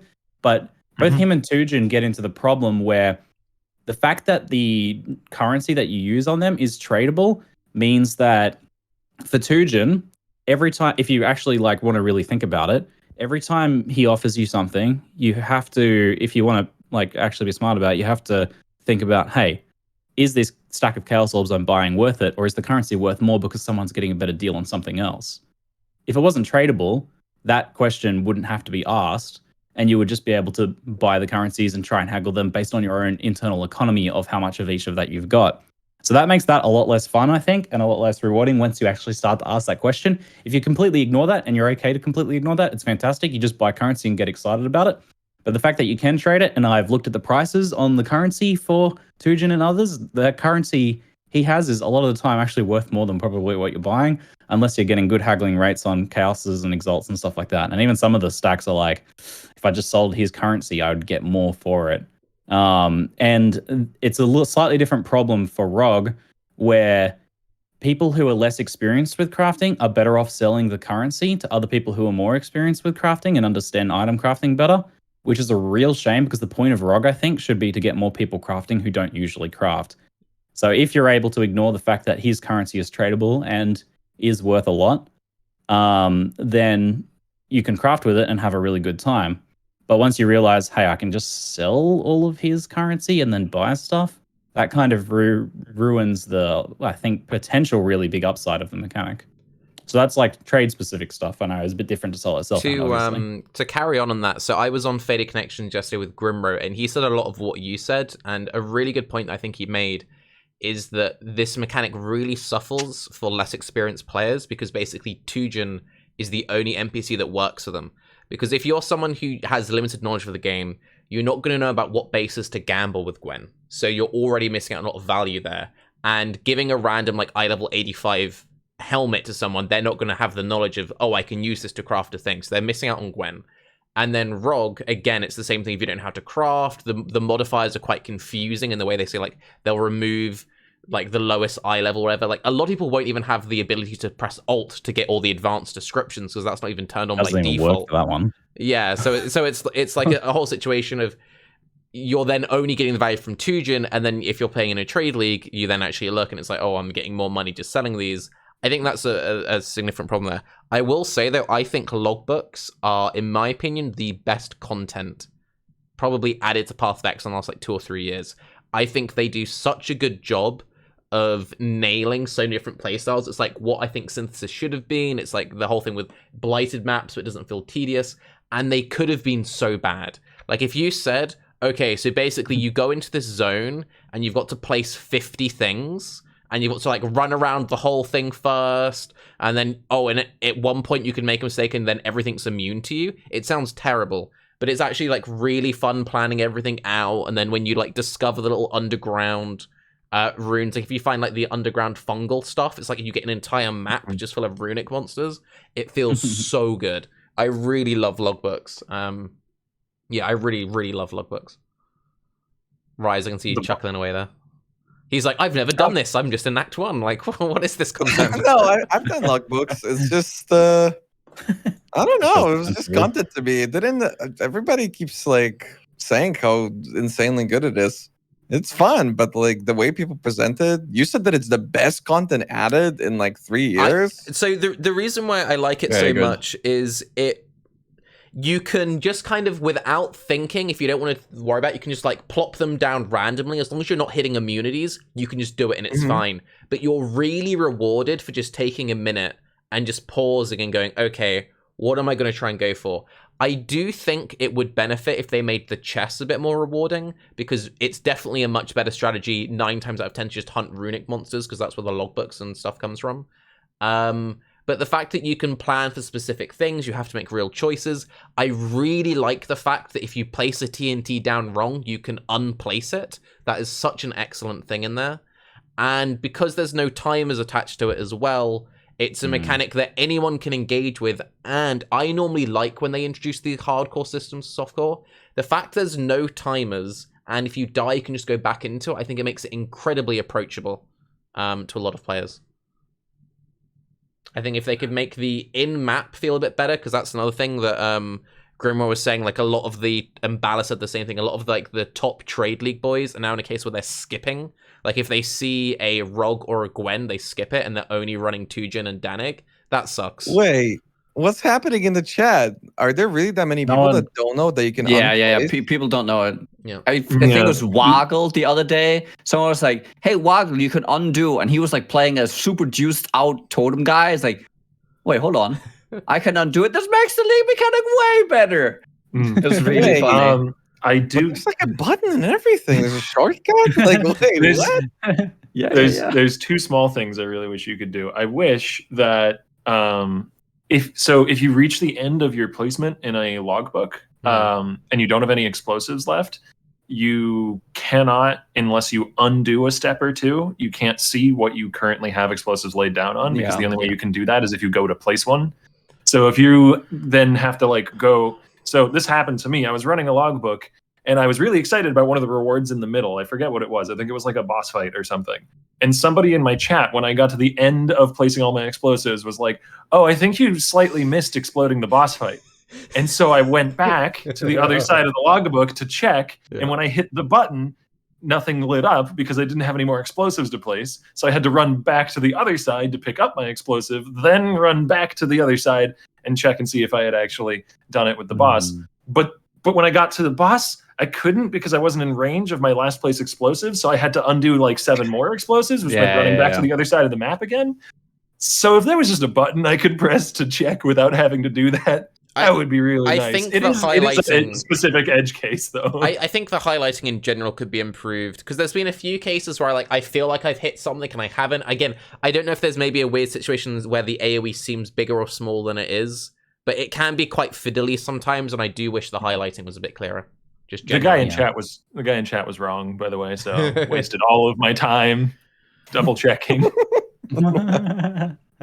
If I had to give some feedback, because I've also done the mechanic and I actually really enjoy it. I think so. There's a few things here I wanted to note here. So first of all, let me just address something that Ziggy said about trade and Rog and Tujen. You have just described PoE in a nutshell. Everything you do in PoE, everything you do ever, can be approached in a way where if I ever craft an item, I can go on trade first to see if I could get a better item, or should I? Everything in PoE works like this. So if you I think it's dangerous to take a league mechanic that does X thing and then weigh it against trade, because it becomes, how do you solve that? Because my question would be, how do we then solve that to make that better? Delete trade. Auction house. Auction house. I think that making it, to start with, I think they should make it easy to find relevant information for these mechanics so players can more easily engage if they would like an in-game system, or like an in-game, like these are the tiers of all the things, like an in-game logbook, or we have bestiary and all these kind of things that list all the beasts that nobody ever looks at anyways. Like what people would look at would be Exalted Earth. Tiers of tiers and relevant, opportunity or chances of getting certain tiers on like a weapon I would like to craft. How do I go about that? Well, I need to know the tiers, what eye levels, so that you could look at that and then know what you're doing. And I think that would actually be something that players would like, because then they could also reference that immediately in-game without having to go to a third party. If you have Rog in-game without having a proper tool to engage with them, well then yes, it becomes very difficult. Absolutely. this would benefit from people being able to more clearly understand what they're spending when they engage with this mechanic. But I also think that doesn't necessarily mean that this mechanic wouldn't be better if it wasn't tradable. Like I think if this mechanic wasn't tradable, I still think you it just would be don't better. want it to be tradable, or you would think it would be better untradable? Yeah, I think if the currency wasn't tradable, this would be a better mechanic. It would benefit from the alternative approach of making it more clear what people are spending, but I think it would be less fun as a result. And I think it would also get less people engaged. Like the core problem of like, how do we get more people crafting? Because it's such a fun part of Path of Exile that's not very approachable. The fact that if it wasn't tradable, it would be more easy for those people to get into that. Whereas if you made it clearer what they're spending, they're like, oh wow, I'm actually spending 10 chaos to craft this item with Rognite right now. That's a lot of currency for me. I don't want to do that. I'm just going to sell the currency. Yeah. So making it clearer would actually be a step backwards in what I would like to see the mechanic achieve. I do think, I don't know, it's really difficult with this kind of thing because everything in PoE can be run down to how much time am I investing into X thing, giving me X. Yeah. And I think a lot of people fall into this trap, and it makes the game, like the overall game, very unenjoyable because they're constantly weighing themselves being inefficient. Like early maps or late maps or whatever, everything they do is like, I can't do this mechanic because I'm wasting currency just by engaging with it. So I think it's difficult to ever combat this totally with all the, like with trade being as powerful as it is. But I do actually like your idea, because could we then also just have it being, here's a question. Why doesn't normal currency maybe let the grand ones or whatever the biggest ones are and the reroll currency still be needing to be picked up, because these are like the big things, but all the small stuff, why do we have to pick it up? Hard like agree. we're placing down all the explosives, we're reading all the stuff, and the real engagement with the system, nobody cares to pick up like 50 of something. What you care about is once you go to your stash and see, oh, I finally gotten like a couple thousand, I can then use it. And then you're like, oh shit, I've accumulated a lot of stuff, I will now use it on my vendor. Yeah, I mean, so let's break down Grinding Gear Games' argument for picking up items here. The idea is that you pick up the item, you appreciate it, you feel its weight is the meme quote. Yes. But you get excitement because you've interacted with that thing that you were excited about. However, you're not excited about picking up these currencies, so there's no point adding weight to them and making us pick them up. Reroll currencies, sure, I'd be okay with that. They really shot themselves in the foot with this, because scarcity, in my opinion, is weight. Like the fact that you run out of the shit gives it weight, and they really didn't take advantage of that at all. Also, I just realized that Ziggy's shirt kind of looks like a cloak of defiance, and I like it. So. Excellent. Oh, you could maintain like a portion of the feeling of weight by having the currency still drop, but the NPC dude who's there with you doing the event follows you and picks them up. That would be great. I would love that. That'd be so fun. If you like do the he was like, ooh, and scurried over and grabbed it. That'd be so good. I'm surprised they didn't automate it, honestly, considering the feedback and everything. Like the fact that it's so big in your inventory, I don't really understand it. And like reroll currencies and logbooks would still be something you'd actually pick up. Oh yeah, of course, and you'd be excited to do so. Those are not. You don't get 7 of them in every event, and they are exciting to see. When I see after they buff, for those of you who aren't aware, after they buff the reroll currency drop rate, they buffed it in a number of ways. They buffed how frequently you get them, and then they also made it so they can drop in stacks. So in white maps, I think you can get stacks of 1 to 2, and yellow maps between 1 and 3, and red maps 1 to 4. So it's really exciting when you see a stack of 4 exotic coins drop, and you can go do some bartering or haggling or whatever with Tusian. So I don't mind clicking the stack of 4 exotic coinage. That doesn't happen in every map. That happens like every dozen maps, and it's exciting to see them. It's exciting to see a logbook. But it's not exciting to click 7 chests and then click 5 piles of little currency whose names I don't even read because they all just blur together. Yeah, GGG can never make a transmute more exciting by making it harder to pick up. So it's the same thing here. Like it's exciting to pick up an exalt, right? Like Yeah, okay. The physical act of picking up an exalt is exciting, but you can never make something that's unexciting more exciting to pick up by making it harder to pick up. I think that's what it comes down to. By the way, would you like to see my click counter? Yeah, Let me go on. I don't know. bring It's this gonna up scare for you. me. This That's is a lot of this clicks. is it's. I think the numbers are backwards on screen. Wait, but, you're oh, stat no, it's betting fine. right now. I'm stat padding. Well, I just clicked. Okay, yes, I guess But technically also, I'm -2. it not in theory. doesn't would- count control clicks, does it? So it's Yes, actually I would missing like- like a third of the clicks. Coding this, I missed control clicks, so it doesn't actually register control clicks every inventory control click. But we're at 393,400 clicks so far for the league. Obviously, there's no context for this. It's just a meme stat. But Oh, that's for the entire Sure. league? I thought that was just today. What the fuck? That's No, just for the on league, this yeah. podcast. That's No, just, that's one logbook right there. So one thing I want to talk about when it comes to the whole Splinter thing, because I think the Splinters fail on a lot of faults, and I made a video about it. They completely designed from an art point of view. I think that's one of the biggest failings. So they want us to care about them. They're like, okay, we're going to make 20. I can understand why they did 20, because they want us to engage with the characters and the NPCs. Fine. You've made 20 Splinters that share the exact same art direction and the same coloration. So even if you want to care about them, you cannot distinguish them when they're actually in your inventory. And the whole thing which is important is when you open your inventory in an ARPG and at a glance you can instantly tell exactly what's in there. And that is such a massive failing.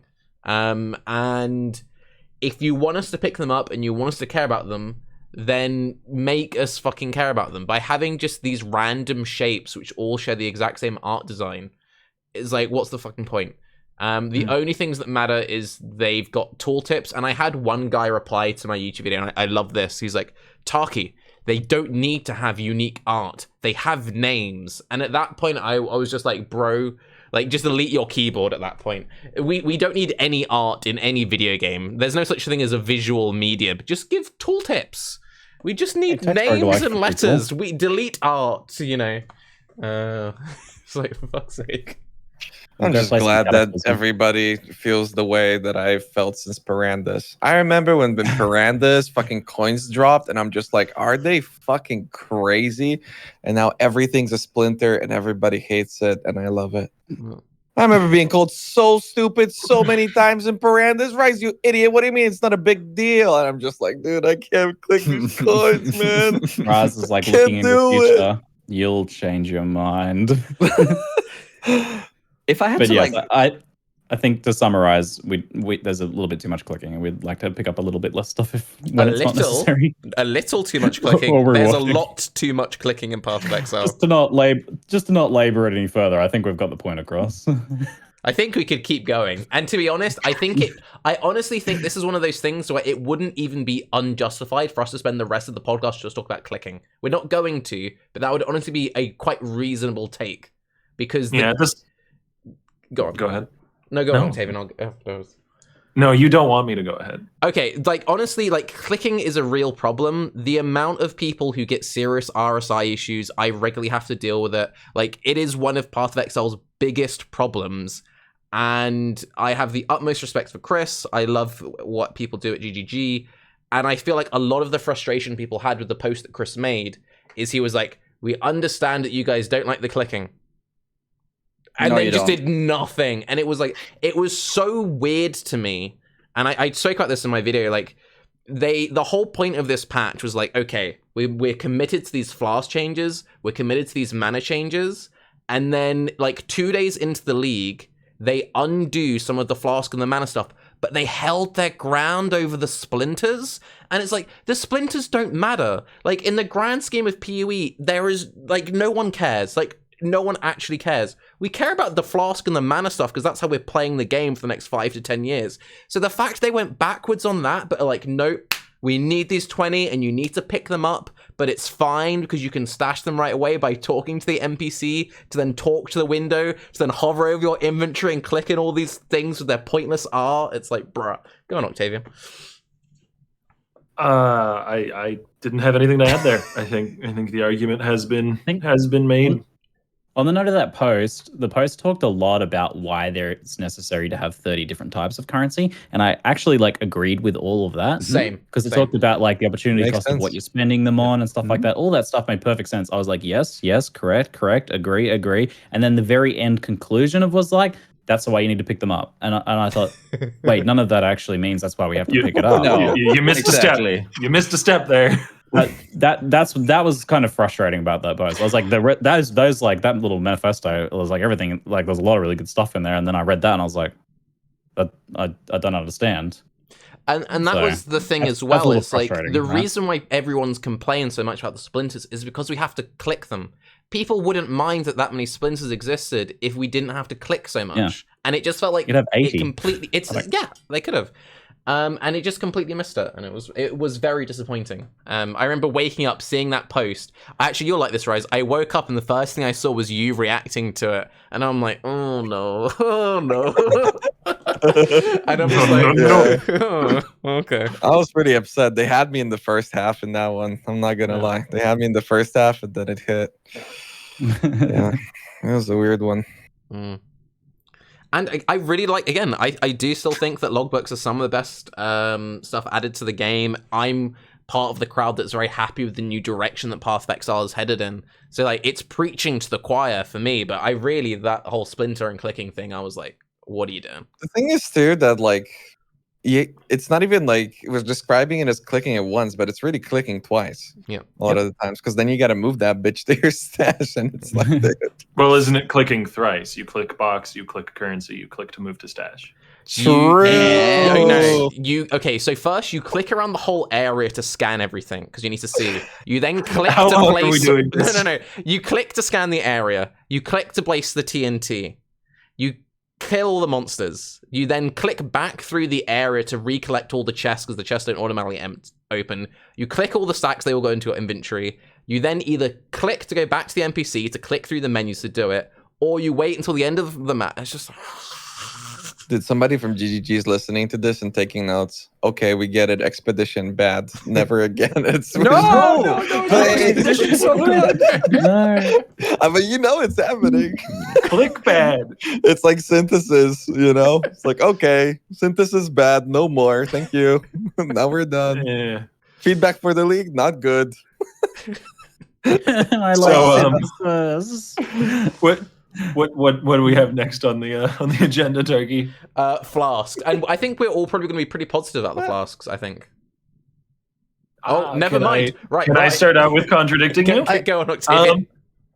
I like the majority of the Flask changes, so I guess I'm not really hard contradicting you here, but I do not like the state that warding Flasks, or I guess curse defense, is in at the moment. There's a lot of things about the ways that we currently deal with curses and that curses work in the game post the Flask changes that feel a little bullshit to me. Because you don't have that immunity after removing the curse, you just remove it.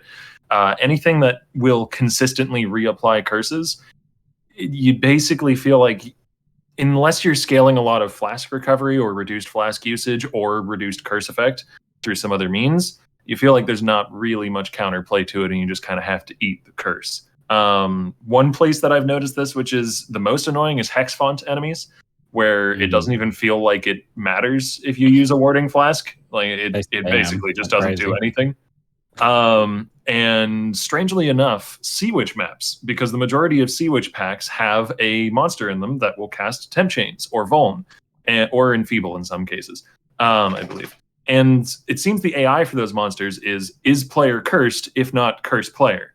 Which means if there's multiple Sea Witch packs or multiple rare, larger Sea Witches in a pack, it doesn't matter if you ward off the first curse, because then there's another, and then you ward that off, and then there's another. So you're not really having this interesting counterplay where you're like trying to save your warding flask and time it for when the enemy curses you. It's just be cursed, jerk. Yeah. The cold mobs that come out of the ground are so bad too, because like you approach, two come up, they curse you, you remove, you kill the mobs, you take a step further, another two come up, they curse you, you remove. It's like, dude, fuck, like man. I'm not against reactively using a warding flask to clean off curses, and I'm not even against map curses, because those you can roll over or build around in a lot of cases. You know, you can Ellie weakness cap, you can just deal with temp chains and be a little slower for a map. Like those I'm fine with. It's just, in some cases, the feeling of having to counterplay enemies kind of breaks down when the enemies just have, Uno reverse card after Uno reverse card to just keep going. I don't care about your warding flask. I'm going to reapply a curse over and over and over again. So a change that I think would be really good is if on using a warding flask, you remove curses on you and then have like 40% curse resistance for the duration of the flask. So if they then immediately reapply, you at least have some protection against it, even if you're not completely immune. To interrupt, and then I'll let Nuggy go because you want to say something earlier. So I made a video earlier today talking about this, and I mentioned your tweet where you mentioned that. I don't think they should do that. I think what they should do is they should introduce a new flask type, which, like an aquamarine, gives reduced curse effect on you.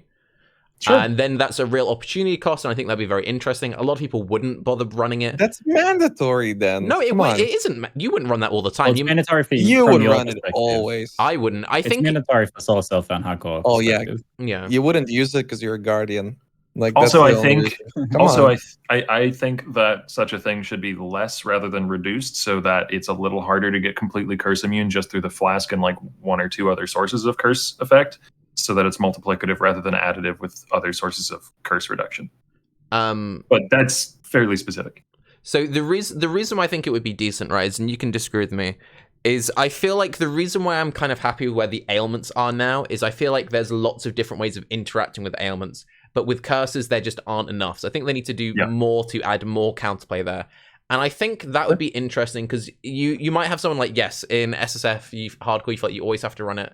But in something like softcore trade, you might have a situation where someone's like, you know what, I'll actually save up these temp chain maps and then I'll run like 15 of them with my curse flask. And in that case, I think that's something that GG would kind of be happy with. If it's like you're changing Nugiyen Raiz made the face to that. But I don't know. I think we could have a curse flask. Why did you face? Noogie, please. That's curse flag. Okay, so there is. Okay, so some things can just be a downside and it's fine. For instance, I think Hexfont is out of place now in the game. I think a lot of the Nemesis mods are just trash. Just to be clear, I think they do stupid stuff a lot of the time that just makes it a really unenjoyable experience playing PoE. And I think they might want to, but especially Hexfont right now. I think Hexfont is something we have on the map boss in Academy, and I think it fits fairly well there, and it's fine. That's a boss, you can deal with it. In terms of like immunity, there's like idea that we just ignore everything and we don't like. I kind of like, okay, you roll sea witches on a map. You just know like the upside is sea witches. It's awesome. They're so easy to deal with. Downside, they curse you a lot. Maybe you might want to have like some. You've been recently cursed, like just as a default thing. If you've been recently cursed, now you are just, you have some kind of short time buff after it fades, or you get like resistance to the curse over time. I could see that being a Pantheon. I don't know why everything needs to be a reactive function on the Flask. It's the same thing with the Ailment. Why is everything tied into the Flask? I think it is bad design. Because you are forcing a preemptive mechanic to be an active mechanic. Like, you use your flask because I am engaging something now. I would like to preemptively set myself up for success. I don't want to sit here and hold. When is it coming? Now I use my flask. It's so weird. Like we have skills we can use that you can just make newer skills, add introduction to a lot of skills, add more like interact. There's so much stuff you can do that is just take it away from the stupid flask. Let the flask be the flask. Let it just be a defensive buff that you can use when you want it. Remove all the stupid on-kill mechanic. Whoa. There's just so much about flask. Yeah, we're digging much deeper now. Oh my god, I can keep going on. This is gone beyond sea witch maps. Let it flow, Nuggy. Let's just I have a whole rant on Flask and all this stuff because they're like treading backwards, and then I know we're gonna go forwards again, and it's gonna be a constant struggle because it's how they've designed it, and they can never be perfect unless they actually address the core issue. However, curses. Yeah, I do think that it's actually interesting that necromancers curse you. And that sea witches curse you, and you know that they do these kind of things. And I don't like this, like, we just immune ourselves. I was watching a clip from Rutu.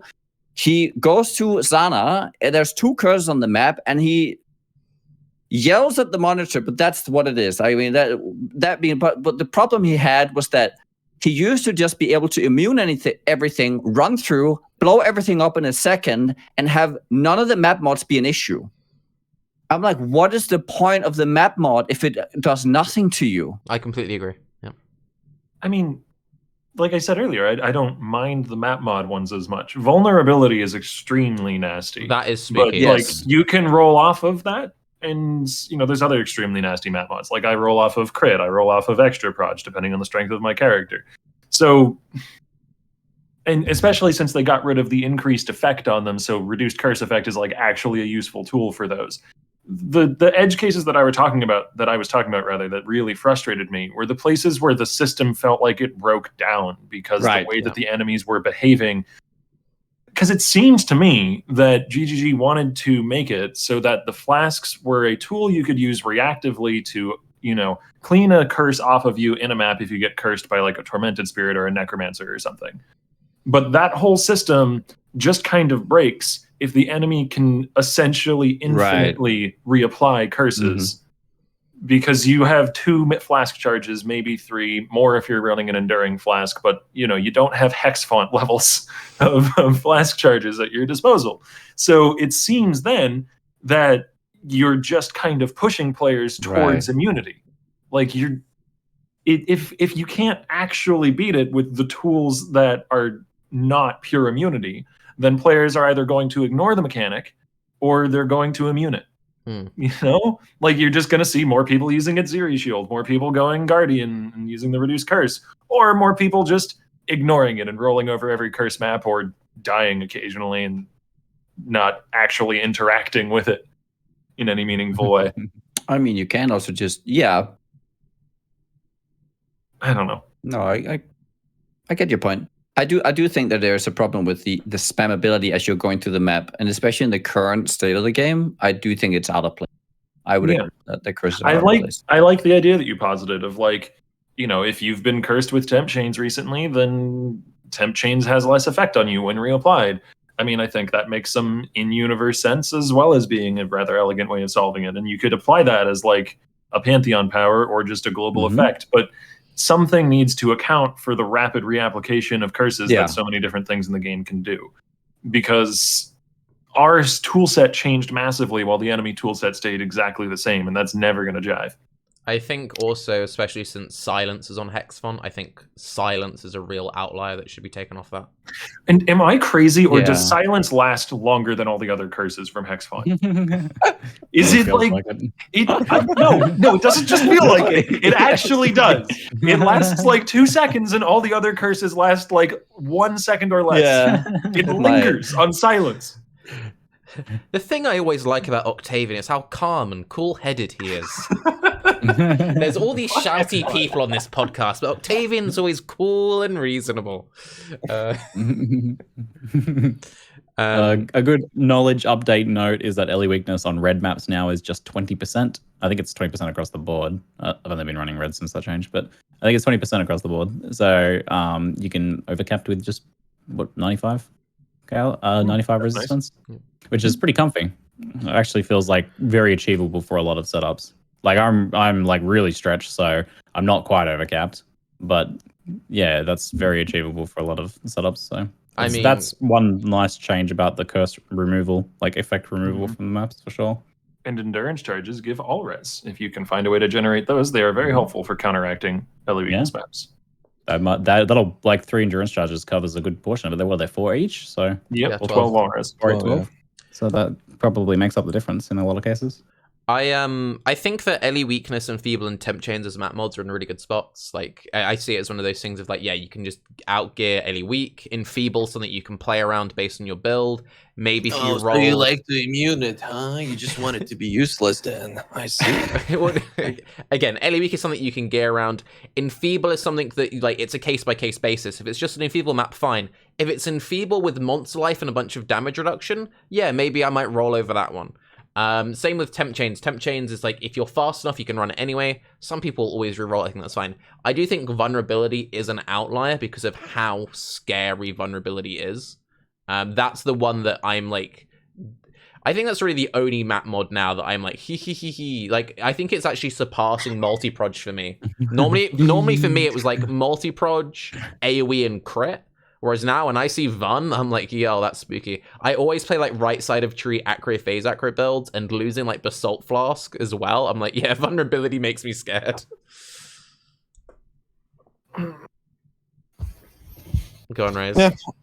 I just think that, like, in general, this patch, I see a lot of people's frustrations because they did a lot of like really general, huge, sweeping changes.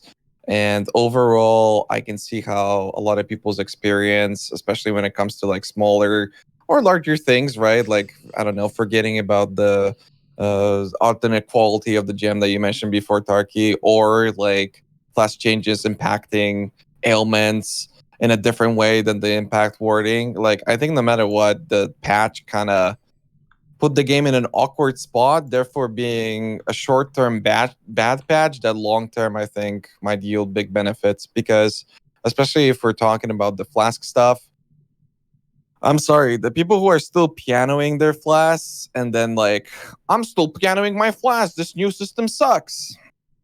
I mean, you know what? Maybe you want to try and adjust and play your Flask differently according to the way the new system is supposed to be played.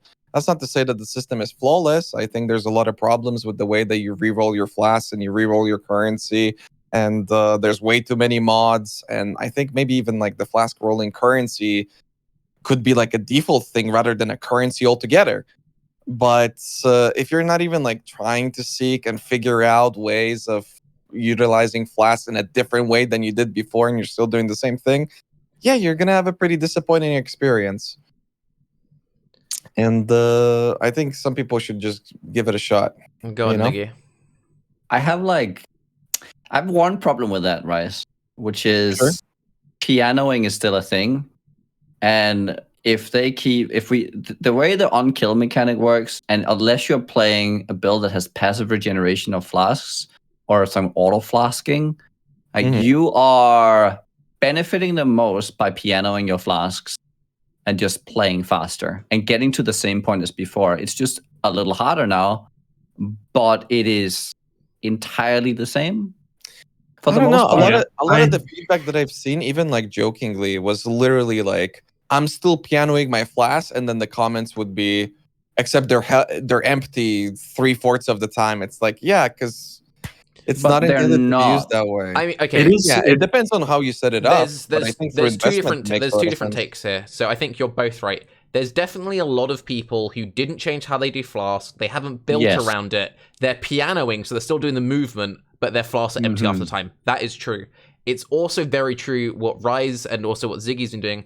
Like, people are sleeping on how broken some of these Pathfinder setups are. You can have like 100% completely automated uptime very easily.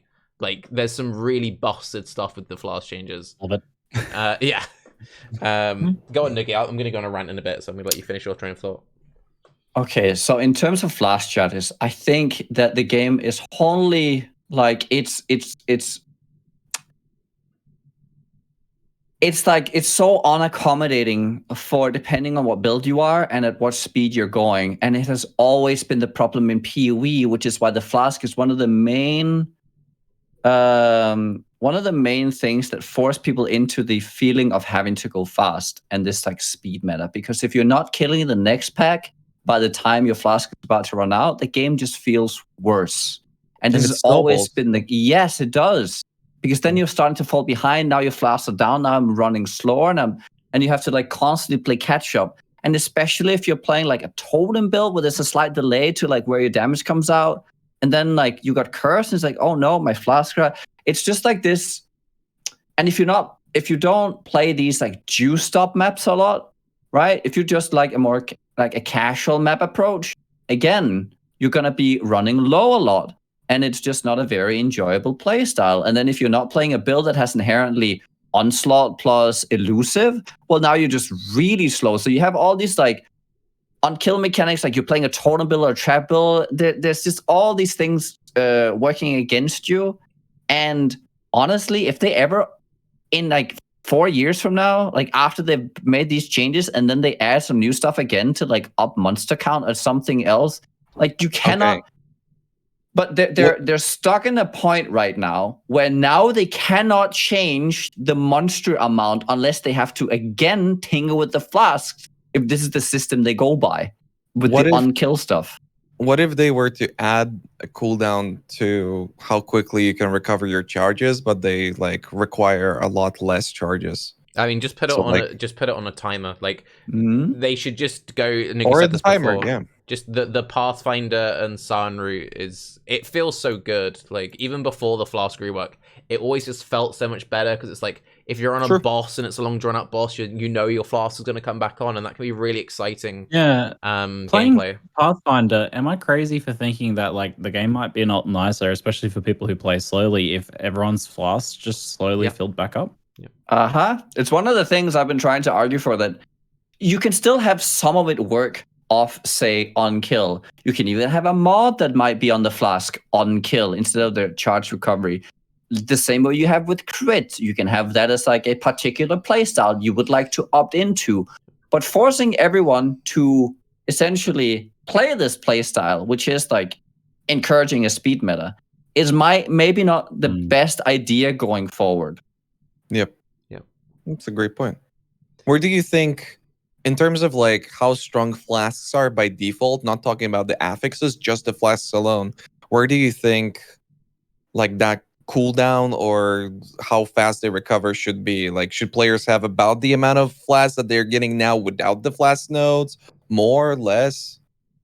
Because that's really what I'm wondering. Like, what would GGG really want? I think they're pretty satisfied with the amount of charges that people are getting this patch. You can't even say, I don't think, because of how big the disparity is. I think an example of what I think GGG thinks is ethical behavior is my current Flask setup. I don't know how many of you actually it's my current Flask setup. So I run double Seething Life Pot, one with freeze removal, one with bleed removal. I then run 3 Alchemist Quicksilvers of Adrenaline with the new orb, which gives them like 50% increased effect, don't gain charges during active. And because of that, I always have super juiced up Quicksilvers active. It doesn't matter what type of map I'm in, it feels excellent. And that, honestly, I think is the kind of thing that GGG wanted to happen, because I'm not having 5 up all the time. I'm rotating through my Flask carefully. I'm using my life flask when I like it. And the reason why I did this change is it was the only way I could get my brain to stop doing the 1, 2, 3, 4, 5 thing. I was really struggling breaking that muscle memory. And I'm like, I didn't have this problem when I was leveling. Why didn't I have this when I was leveling? Because I was using multiple Quicksilvers. And I'm like, I'm just going to always use multiple Quicksilvers. And now I'm engaging with the mechanic properly. I'm not breaking my fingers. I'm not breaking my keyboard. But I am fully degenerate with like 100% movement speed Quicksilver up 24/7. So I don't know. I am not playing a Pathfinder, and I have not changed my flask setup aside from subbing out a diamond flask for an overflowing chalice that I put an instilling orb on to get 2 uses out of it. And I'm got 2 points invested into flask charge nodes in the tree, and I have a reduced flask use roll in my belt, and it does not feel different from last league now. I invested 2 passive points, 1 affix, and 1 flask slot, and it feels the same as last league to me now. Except they're a lot weaker, though. Yeah, the flasks individually are weaker. I mean, in terms of uptime, it feels pretty much the same. And I'm not playing a build that zooms extremely fast either. I'm playing, ice traps, which have decent AoE, but lightning traps would be faster. Not traps would probably be faster. I'm not some raider with onslaught and stuff running through maps. I am probably about what my clear speed would have been for your average build last league that I would have played. It's drastically different, because when I played the low life build, like anything ES feels really fucking spammy and pretty much piano. But then, for instance, I was playing imbalanced armor, whatever it's called, imbalanced guardian, and the only thing that I really needed to click is like, if I'm losing HP, I click healing, and otherwise, if I feel in danger, I click my granite. That's it. Everything else was completely automated, and it felt great. But then on the CI build, it's just like, dude, this is a nightmare. I can't fucking keep playing this. So it's so drastically different. And then the skill tree, the fact that everything that's good is at the fucking raider, okay? Flasks, avoidance. You try to play a Hierophant with effect reduction on ailments, it fucking sucks. It's shit. Okay. Awakener, 200% increased effect of ailments. How am I gonna play anything at the top of the tree? It makes no sense. So yeah, True. It's true. like they can even that out so nicely. It can be beautiful, but I think no matter what they do, the point that Nugi made very heavily stands. The fact that you can always snowball your Flask and it promotes this like timer oriented speedy gameplay, never going to be healthy for the game. Yeah. Mhm. There's also just lots of little things which are kind of edging through. It's like all the chalice messing around, and someone said this will really trigger you. There's this really cool mechanic with forbidden taste, right? Don't know if you've why does that trigger you? God. Go on. I don't know. People are making videos where it's like you proc your forbidden taste when fucking take a savage hit, and some guy made a video where like anytime his Flask procs, he says that it saved his life, and he has a counter. It goes ding ding, and goes 45 times in a map, and he's like, "Look, I just didn't die 45 times in this map. Forbidden taste, blah blah." It's like, dude. And then you watch Quinn, right? And like his rip, for instance, where two like tiny mobs hit his Flask, and then like he doesn't have any charges and goes and instantly dies. And it's like, dude, why didn't you show this part in your fucking video where you saved your life 45 times? I don't know. Like a lot of this stuff is just, I feel like people aren't giving it a proper shot and are kind of disingenuous about some of the feedback. That's all. That's why it's frustrating. But then some of the other feedback's so nice about it, even if it's negative, even if it's criticizing the way that they're doing things. Yep. I enjoyed My that. left hand your feels a lot point, better though. I will say that with the auto flasking options is. If we had just gotten that in isolation, it would have been like, oh my god, some of the other stuff maybe not working out so well. But my left hand feels a lot better. Feels good. What do you guys feel about the instilling orbs and all those orbs as a drop I hate and it. not something you can craft? Should've And been like menu, because there's so I think. many. There's also like there are so many different roles, and it's Mhm. such a crapshoot of So whether or not Chris, you're gonna Chris get said it. they didn't consider it a quality of life option. That's why it's a currency drop. But I 100% consider it a quality of life option. It is definitely quality of life. It should be in the it fucking even menu. kind of got marketed as Yeah. quality of life. Like the way they actually It's a very- marketed it implied quality of life. It's Put a it in very the options Path of the game, Exile man. Seriously. answer to make it an Like- item. Yeah. I mean, there can be a cost associated with it. Just like put it on the crafting bench or something, or It should Like 100% be on Or the bobbles bench. a reroll or something. Yeah. I don't know. It's like, Yeah. as far as I'm concerned, it's literally hiding accessibility options behind currency, which is I mean, inexcusable. there is power in it. and There it's is power in it, but like Yeah. you know, there is It's fair, also there's straight power. up accessibility stuff in there as well. Yeah. And it's because there's such a big scope of it. I think an A bench example. craft or something. It's Yeah. not a bad idea. I think the benchcraft having like you can have a high cost. It could be like 15 exalts, or well, maybe not 15 exalts, but like, it could be like 5k Uh-huh. or so, What? something slightly more reasonable. Sorry, okay. I meant to say Maybe called 25 bubbles. exalts, obviously, There but you no, go. And then just it should Just in be on a transmute. bench. I think a good example of like how frustrating the RNG on it can be. So just in the case of me trying to roll my 3 degenerate quicksilvers, right? With like, okay, so we're just gonna go full effect. The doesn't like gain charges or other stuff happens. There's loads of different mods that can hit, and they hit in ranges as well. So it actually took like 10 orbs to hit an increased effect quicksilver, and then it bottom rolled, and I'm like, bruh. Only Yeah. 10? You got lucky. I Yeah. spent 20 on my first one. On my first Flask out of like 4 I need to roll. It's like raw. Yeah. The worst one is when you get the right one, but on the wrong Flask, and it's like fucking Yeah. Jesus. It's bad. It's rough, and they don't drop that much. Like they're pretty rare. They drop a lot in the acts, you know. Maybe you Oh should yeah, do that. yeah, you know about that one. do you? I have a lot of them. The instilling orbs, I felt fairly common, but that kind of doesn't really necessarily mitigate the point that I think it would be better. if it Instilling orb wasn't is the a currency. purple one which activates on trigger, right? Yeah. And the other one's enkindling, is it? Enkindling Yeah, empowers, enkindling yeah. empowers, Yeah. and instilling adds a mechanic. Yeah, and the instills at enkindling least one half is a power. definitely much rarer. So in my stash right now, I've got something like 25 instilling to 4 enkindling.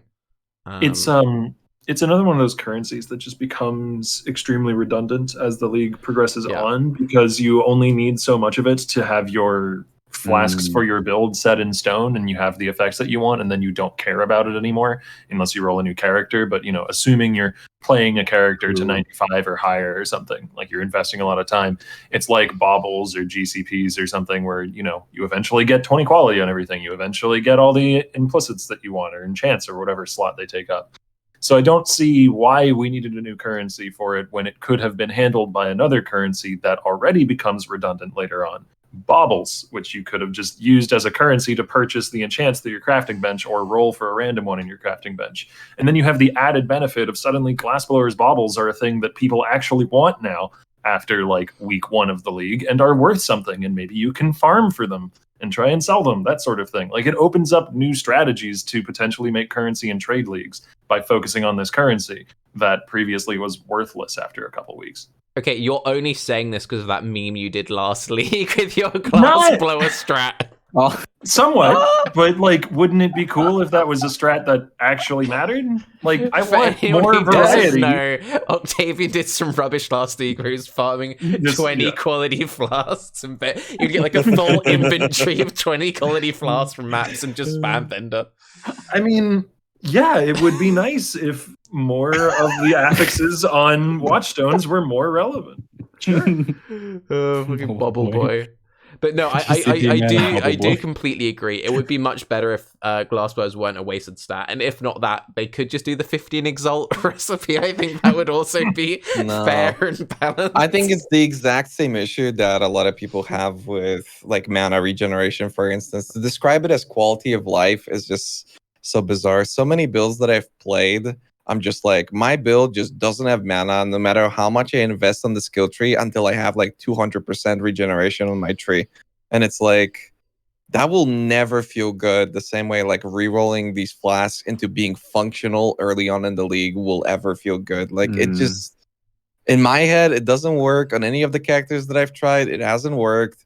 And it's a matter of this build works now and it's fun to play, or doesn't work and it's not fun to play.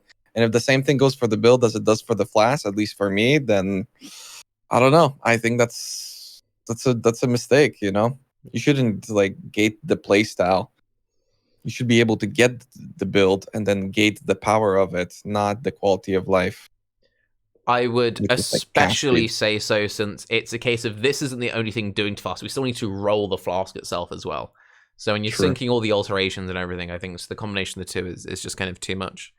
But the question I did want to ask, while we do all definitely have issues with it, would I be fair with my original statement saying we prefer this Flask system over the old one?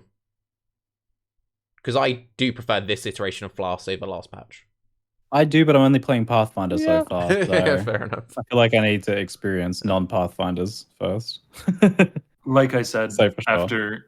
after a couple of minor gear and passive point investments, it feels extremely minimally different to me. Admittedly, that might be because I went into it with a mind to completely compensate for the changes as much as I could, and I haven't explored playstyles that are different to a large degree yet. But yeah, I don't know. They feel fairly similar to me. My power is lower because I don't have Lucky from Diamond Flask. My Quicksilver doesn't go as fast, and my Quartz Flask doesn't give me as much dodge. But as far as actually how I play the build, hasn't really changed. Okay. I like the flasks in a vacuum, but they need to figure out the skill tree and a lot of that stuff. There shouldn't be as many differences when it comes to this stuff. And then even individual flasks, the fact that a granite gives you as much armor as a jade flask for me doesn't really make sense. And there's little things like that, or how strong a taste of hate is. But I'm sure they can get that. In terms of actually what a flask offers you, I do absolutely prefer it in terms of gameplay. So in terms of Flask, I would say, because I thought about this, I think healing potions of any kind should have reactive buffs on them. Utility flasks should not. So like, if you want to remove a curse, you or whatever you want to do in terms of removing curses or heat or all of that, it can be, you can opt into it on your or on your actual like reactive potions that heal you. Utility potions should just have different mods, so that the natural play of utility potions are just you use them preemptively. I think that would be good. And so this patch to me feels like a reintroduction of ailments on players, right? All this immunity, they wanna actually have you invest into it with gear, your passive tree. You want to make conscious choice of what it is you want to prevent, and I think that's a really good thing. Yes. Yeah. Especially the gear and passive tree. Yes. So heavily. I think any balance change that GGG ever does that's the most successful is always just adding more shit to the passive tree. I feel like they always like come out on top with that. It makes sense. It's consistent with their logic. It's so nice. What you are mentioning, I think is very smart. Yeah. I still think the unkill is like the because we end up like Octavian said, and I have the same playstyle on a lot of my builds will end up with the same Flask piano, and then I'll have some builds where I can like mitigate it because it fits the build, and those builds are the ones I think feel the best, and especially when I can take advantage of all of it, because I think the Flask things they added, like the stuff we get out of the orbs. Let's avoid or not talk about how hard it is to get them in the first place or when you get them. But once you get the setup, I think it's really cool. And I think it adds a dynamic to PoE that I really like, because you feel clever when you get it rolling. And whenever the game adds stuff where you just feel on top of the world because you did something that made it so that your build is popping off, you're gaining like an immunity somewhere, or you feel like you did something that made your build stand out and special against, X thing, that's when it feels the best. When it's just known that everyone's immune and you should be running X speed and nothing matters, that's when everything just becomes like same. So I like the direction they're going, but yeah, more iteration. Yeah. I wonder if they were approaching Flasks as if players are going to approach it the same way they do with like Trigger, for instance. It's like, yeah, you trigger a curse and it's less effective than self-casting, but then, it does this thing where you don't have to click an extra button, therefore you can focus on the thing that you really like. And their logic in Flask was the same, where it's like, oh, now it clicks itself so you can focus on the stuff that you enjoy and playing the game.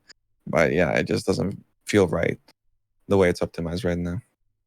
Yeah. I hope that that's not their logic anyway, but that's like the only way that I can think of this.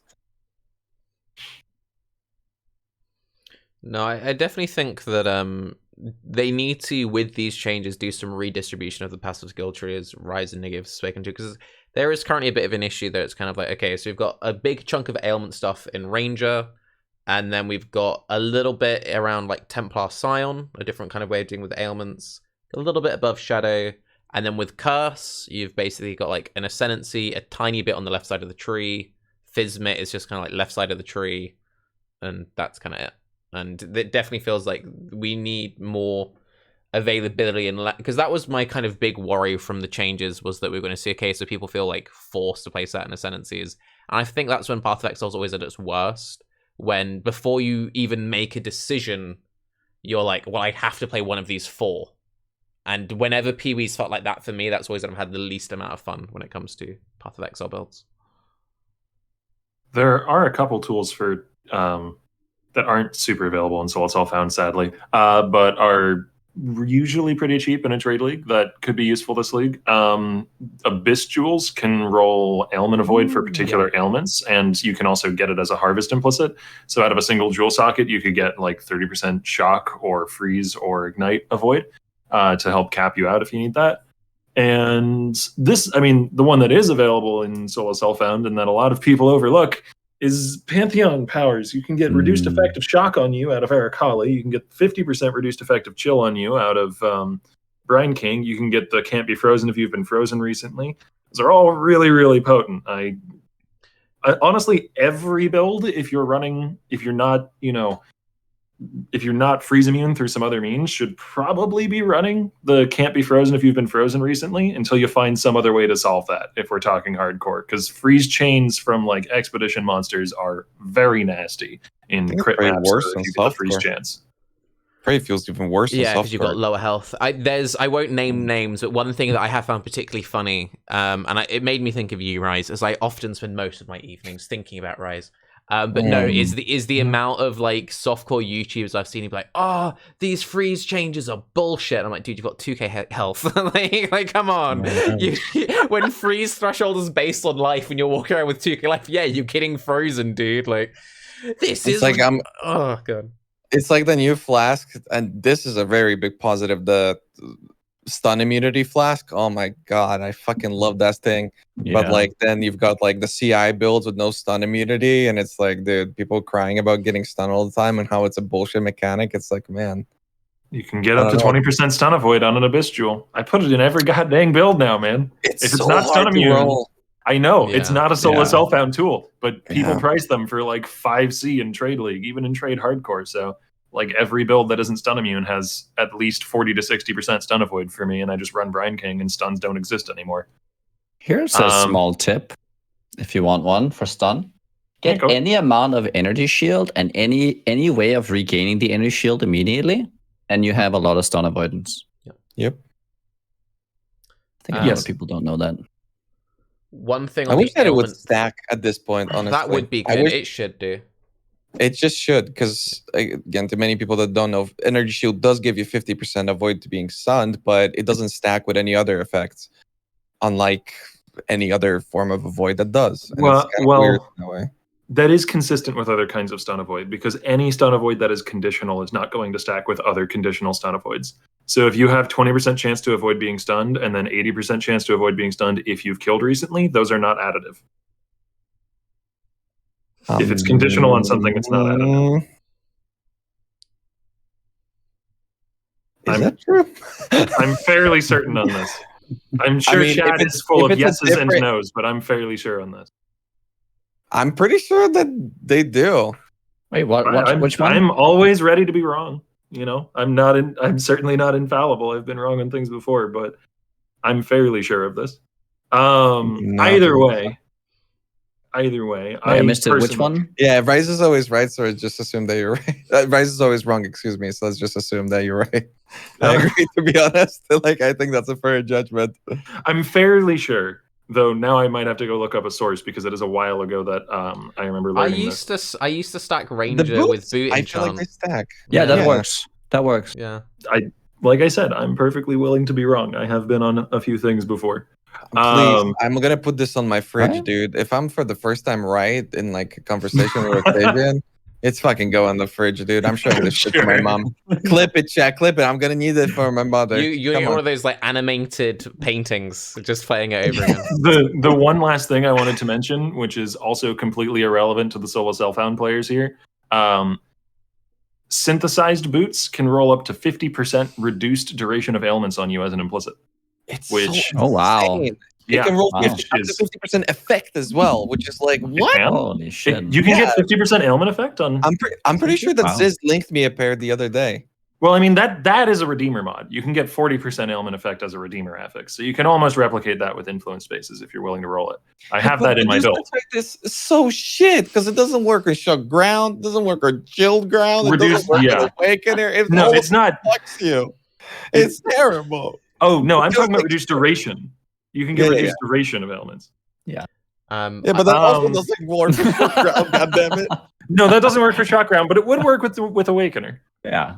You know what works though? Fucking avoid. Fucking Raider works. God damn it. Yeah, You no, know? Raiders good. I guess that's our last tip. Raiders good. I will just also say there's also a bunch of essences which give you Mhm. like immunity during True. flask effect on belt, which is really strong. Okay, since I feel like we've hit sort of everything with a shotgun. Is there anything that people feel like they haven't had a chance to talk about they want to go for? How do you guys feel about the overall difficulty change in terms of like reducing damage and stuff like that? How it's both like affected your experience, but also how you think it's affecting diversity? Because the idea is like it could have went either way, where people like they change the support gems and people use more utility supports because the opportunity cost is less. But more realistically, probably what's happening seems to be that you're forced to use more damage supports. You're forced to play stuff that has higher damage and abandon your jank builds that aren't quite cutting it anymore. Where do you guys feel like PoE's landing so far? Keeping in mind it's only 1 weekend.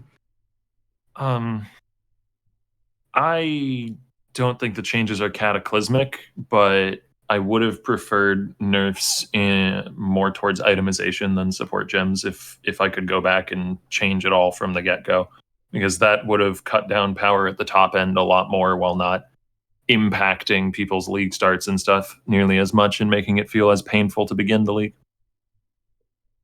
But that would be a massive rework of the endeavor from the word go. Like that's not just a few tweaks to the changes they made. I don't mind the multiplayer stuff. I have a problem with the cast speed stuff though. Mm. The realization today that somebody mentioned in my chat that like faster casting is a good support gem. I was like, I have been using faster casting and it's a good support gem, but it's so trash. And yet it works just because of these things. I can't, nothing I say is like too, defining, because I just haven't engaged enough with like deeper parts of the game this league so far.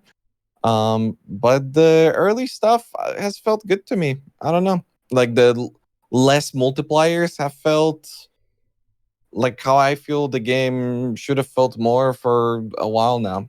So that was nice. But then I'm sure that, if I do something deeper than like a tier 14, it's not going to feel so hot anymore, right? So, check in a month for a hot opinion. Go on, Nugiyen. I think Sure. Go ahead, Nick. I think so. In terms of, I think it's really it's hard to like look at the league statistics right now. PoE, people like to tout like PoE Ninja and like numbers and how many people playing X, Y, and Z. And I think, especially when you look at the new gems, things have to be discovered in PoE as well. And people like to go with what's comfortable and what they know from before. So in terms of viability and diversity, I think that the jury is out on this one still, because this will take new metas will takes time to develop. And I'm seeing a lot of different builds in a lot of different categories, be it traps, strike skills, attack skills of various sorts, self-cast builds. I think Summoner is still good. I mean, there's so many good and there's so many good builds that can definitely take on every single Uber encounter in PoE. Someone's saying self-cast. Yeah, self-cast has it pretty rough. But self-cast had it pretty rough before this, I would say. To Raiz's point in terms of like cast speed, I think maybe I think this goes to like movement as well. Like, what are the baselines that people expect to have their character that feels comfortable in terms of casting out your skill without feeling that you're stuck in place, like playing through mud, right? That might be a thing to consider from balance going forward. Maybe they need to reduce the cast point a little bit, so it's like a little faster in general to do things. Maybe that's like the way to go. You can keep the same damage overall. I don't know. That's hard to say. Well, I think the multipliers are good. I am feeling a lot better. Like, there's a lot more choices. I personally feel I have a lot more choices and malleability in terms of what can I actually put in as a support gem. Like, all the crit gems are now viable options. The flat damage stuff is now actually in line with a lot of it, depending on my gear level. Going to the 6-link doesn't feel as if I'm like, all of a sudden, everything is just insta-dead on my screen. I like that. Like, it's a good upgrade, but it's not everything. And I think the 4-link damage so far has been, I have not really seen any build have any like major issue on the 4-link compared to what they would have last league. So yes, it gets tough going into red maps, as it should. Yeah. Also, Expedition is easier than Ultimatum. Oh, in actually, my can I? experience. Yes. Yeah. Can I actually make a point here on this league? Because I think people underappreciate how well balanced these monsters are. Mm. If you notice it, the projectile guys that have overlapping AoE have inherent multi-proj. What does this do? It means that multi-proj actually doesn't one-shot you anymore. It's just a damage buff. They aren't stacking a bajillion rare monsters. Why? Because you decide how many you unlock.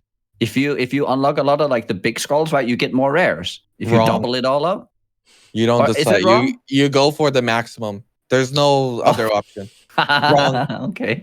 But There's what only I'm maximum and death. Otherwise, Right. you took. No, I mean, I'd agree on that point. I think Expedition is a very quality league with some points that we went over earlier about clicking that could be improved. It's just kind of shipped with a lot of larger changes that a lot of people dislike. Yeah. So it's gotten a bad rap as a result of that. I haven't felt BS'd by any of the Expedition mobs yet at all. exactly. There's no undeath mechanics either. Yep. It's just I spoke to the guy who designed the monsters for last league for Ultimatum, and that like he said that he made like there was a real concentrated effort to try and not put bullshit mechanics in. And the individual monsters of last year were very well balanced. It's just there were so many monsters in Ultimatum. They're like, and 10,000.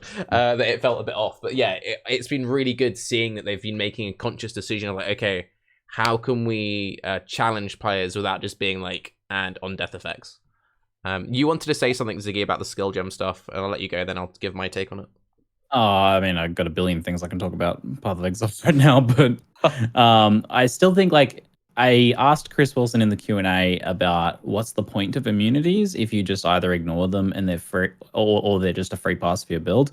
And I still haven't changed my mind on that. I think they don't really serve a purpose except for to be like, are you paying attention while you place your TNT check, reading comprehension check. I feel like there's a bit of that as well with like, if you are, God help you, playing cast on crit, there's enemies avoid crit, which isn't highlighted. Like enemies can't be crit, which isn't highlighted. So that just completely is immunity as well for your build. I mean, there's also enemies can't be cursed, which isn't hexproof. So occultists don't get past it. I completely agree with all this, but this is a completely different topic. So I'm just going to quickly backtrack a bit and give my thought on the difficulty question that Ziggy asked. Yep. I will have to wait until I play my second build to have a more well-rounded point of view, because when I've shared this point of view over the league in videos, people just tell me you're wrong because you're playing traps. So I'm currently playing a non-crit, like weird hybrid fizz dot build.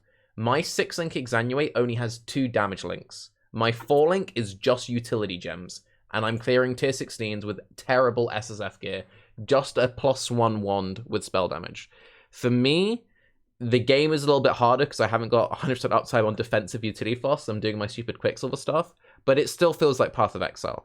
I'm going to purposely, with my next build, play something which I know got hit a bit more with the stuff, but for me anyway, with my experience and whatever, it just still feels like PoE, and a lot of the discussion I've seen from people who've been like, I've been playing this game for 9 years, I can't get out of Act 1 now. I kind of have to be a bit like, okay. That one's pretty hard now, though, to be fair. I mean, the rowers are spooky, but like, it's not impossible. Like, I've got friends who are really bad at Path of Exile, and they made it to Act 2. I mean, Raiz has gone through Act 1 multiple times now. True. He's got that on farm. True. This is all day and every day. I've been thinking in the chat. This is what my Discord and my chat looks like all day, every day. Come on, let's go. I will say that a very nerf heavy / bringing things back down expansion like this appears to be very difficult to market. Yeah. Regardless of what else you do. I think like 19 new skill gems helps because some people will play just because there's a new skill gem they like the look of. But even if you like, I think Expedition's actually a pretty solid league overall, barring a few things that we've talked about here. And the gems are, by all accounts, like 90% of them are pretty good. There's some great ones in there even, and they're fun and pretty well designed. But it's a very nerf-heavy league, and obviously that's had a huge impact. Just people aren't excited to come and play in this situation. Like maybe in the future it'll pay off, maybe. As they like correct some things and navigate these difficult, treacherous waters. But yeah, it's obviously had a big impact. We've definitely got a rough few leagues ahead. Before we go back to the immunity conversation, I also just want to say this is my personal tangent. This doesn't necessarily reflect the views of the rest of the cast because it'll probably get a lot of heat. For the people who've been spamming me with like the Steam charts, Taki. The Steam charts. I'm sorry, but you can't use week 1 Steam charts as a metric of anything. If you want to make a compelling argument about Steam charts, wait until the end of the league, and then you can be like, okay, 50% of the player base left on week 1, and the retention at the end of the league was the lowest it's ever been. Then you can kind of make an argument. But like week 1 Steam charts are pretty meaningless because you have like no context about it. And there's also the fact that like Steam charts, yeah, they matter. There's a lot of ego attached about it, and I'm sure GGG is a little bit like, ooh, we lost some people, but like, you know, it's. You know, when was the last time that people so heavily justified their opinions with fucking Steam charts? It was Harvest, okay? When everybody left and nobody was playing the game anymore because Harvest Gardens was fucking terrible, and now people remember it as like The best league ever game made. Everyone Yeah. loves Harvest thing back, yeah. forever, and like bring back Harvest and blah blah blah. So Yeah, like, the numbers I have them up here. The numbers are 8% different between Expedition and Harvest. Harvest was a 36.17% drop off. Expedition is a 44.27. I do It's not as think different as I've that been reading around. I mean it's pretty obvious that this will hit a league like this, and with the changes that like since they're so they impact every player in some way, and they're introducing some pain points to players. Like Harvest, you could just not run Harvest, and then your experience would be the same. Here, everyone's experienced some kind of pain point, and there's a lot of pain points in PoE already that they didn't address, like, you know, like all the Splinter stuff. So it's like it's kind of like a double whammy for some people, you know, and that makes sense. It's maybe not the heaviest marketed league either. So like there's such a lot, and then I think there's a compounding thing here as well that adds on. If you're in a community where there is generally a good buzz and people start getting like frustrated, and there's, you know, the negativity, and especially the Reddit negativity, there's so much negativity adding on, and then people start leaving. I think once the ball starts rolling, unfortunately, in some of those communities, it just, when their friends leave, well, you like playing with your friends. PoE is a very social game. I don't care what anyone says. I think it's a very social game. It's always been. You talk to each other, build, discuss. Look what I found. Once that starts fading out, the economy. You know, People say yeah. that it's not like a competitive game, but you're constantly I mean, competing come against other on. people in Yep. this way in the economy. Like So people I'm in very software happy. are really feeling it now. Like Yeah, it's a very different experience, and that's hitting as well. These numbers are actually really interesting. The percentage drop off is much bigger between week 1 and week 2 for Expedition than Blight, but the absolute number of players is actually significantly higher, about 10,000 higher on the second weekend peak, which, I mean, that's explained by the fact that Path of Exile has grown over the years. So, you know, absolute numbers of players are going to just be higher now than they were back in Blight League. what do you mean? No, they wouldn't. The game's fucking dead. Don't you know? It's the So they same wouldn't number of fire. absolute. It's the same. It's roughly the same as the number of players that Delve had at this point in the league at second weekend peak. I don't know. I'm not trying to make a point with these. I just find the numbers interesting. I find statistics It's- interesting in general. I think it's there's- interesting. It's just that if people mention it in like a real way, you know, if like the only way that some people substantiate their arguments for why things are good or bad is because like the numbers of the player base is higher or lower. Listen, I get it. Justin Bieber sold a lot of records. That doesn't mean that he fucking produces quality music. I mean, just make an argument, say things that, you know, impact gameplay, things that really are reflected in the game rather than outside of it. Yeah, the numbers are dare you, themselves. Numbers are like themselves objective, but statistics are pretty much always used in some way to try and Yes. prove or disprove or push or not push a point. You know, the only times in my chat that I've had someone bring this up, it's been with a leading question like, do you think the game is dead now that this number of Exactly. players have left? Or do you think that the game is awful, this number of players left? Where basically they're like, I think this. Do you also think it? I have a number. Yeah. And like, you know, it's perfectly fair to dislike the league or dislike the game or Yep. not want to play Path of Exile at all. But I don't really want to engage with you in that discussion when you're coming into it with this extremely vitriolic preformed opinion and you're just throwing a number at me to try and back it up rather than actually wanting to discuss. There's something to be said for like negativity spiral as well. Like having a nerf heavy expansion sets an initial negative tone where people are thinking all about how this like makes things worse that they played before or makes the thing they want to try worse. So that's this initial negative tone. And then I think we, in a situation like this, potentially you reach a point where like, people don't want to play because they've heard so many negative things or they're hearing a lot of negative things. It's kind of ruining their enjoyment. That's why I've been telling people, like, if you're at all enjoying things right now, you don't want to spend too much time around like massive amounts of, even if it's very legitimate feedback, massive amounts of negativity, because it will eat away at your enthusiasm. It's just like a psychological thing, right? And I think that can tend to spiral. And obviously then that spirals further because you see your guild doesn't have people online, so you stop playing as well. I've been very grateful that because I've had my ongoing voice issues, I haven't been streaming Path of Exile gameplay the last 3 leagues. Very grateful. I've had a much better experience just making YouTube videos. I still get super toxic YouTube comments, but I can just like ignore that stuff. I would have a much worse point of view of the game if I had to stream the last few leagues. So like you guys, like I didn't respect you before, but now you have a crumb of my respect. No, like I think that's Jake. But no, like honestly, I've been very impressed. I mean, Raiz, the way you didn't get triggered once on stream today. I think you did a really good job of handling all of that. No, you missed it. I did get triggered. You got so triggered, it was brilliant. No, it's just frustrating, because I'm like the main complaining fucking crybaby bitch about this stuff. I complain about PoE more than anybody, okay? I am all for criticizing, complaining, feedback, all this sort of stuff. But again, substantiated in a way that isn't a fucking Steam chart, okay? Because that doesn't like do anything for me, all right? Make your opinion a little bit more nuanced than like the #1 Reddit thread title. And that's really all I want out of people. That's all. And also one thing, just to add a tiny sprinkling of spice onto it. Watching this as a content creator, but slightly removed because I'm not streaming at the moment, I found the current Path of Exile discourse. It reminds me a lot of like edgy atheist teenagers. And I feel like most people have been through this phase at one point. You know when you're like 14 or 15 and you're like, wait, you're religious? Well, I'm an atheist, so I'm going to spend like an hour talking to you about why your religion is dumb. And it's like, what are you actually trying to achieve from that, right? Like, what are you actually like, okay, you don't enjoy the game. You found someone who does enjoy the game, so you're just going to attack them for an hour until they agree that the game is dog shit? And it's like the same mindset of like, you have a faith system that you find some sort of, it keeps you going in some sense. What if I could destroy that? Wouldn't I be so much happier if you didn't believe in anything? I want everyone to not have fun because I'm not having fun. No one can have fun if I'm not having fun.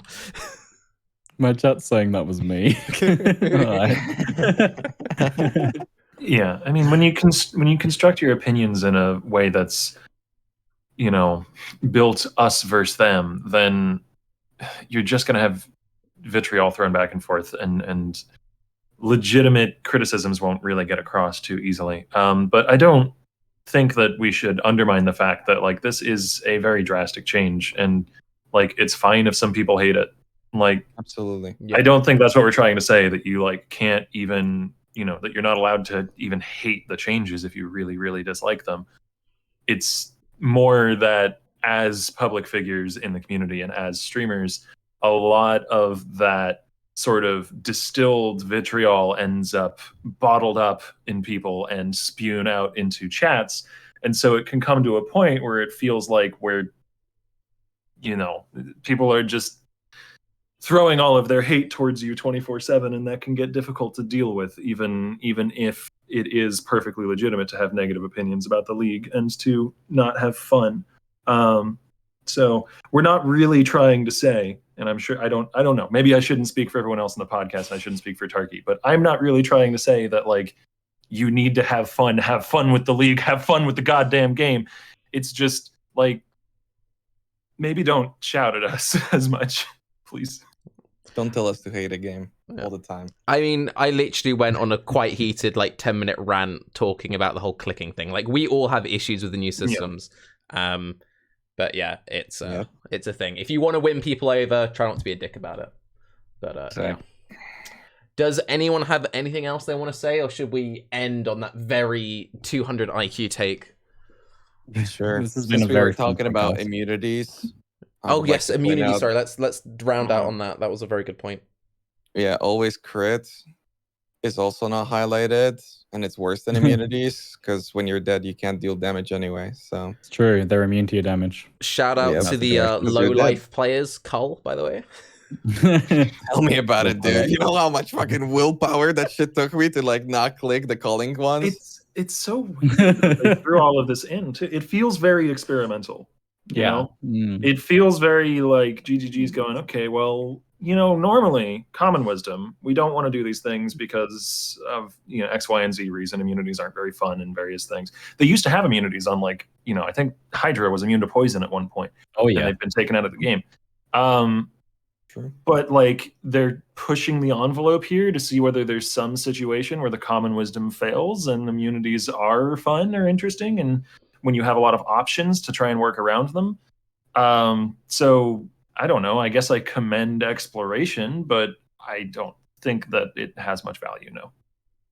If I could make a small point here, I think it suffers from some of the same problems as Ultimatum, where everything just ends up feeling same. You're always either avoiding or taking the same things over and over again.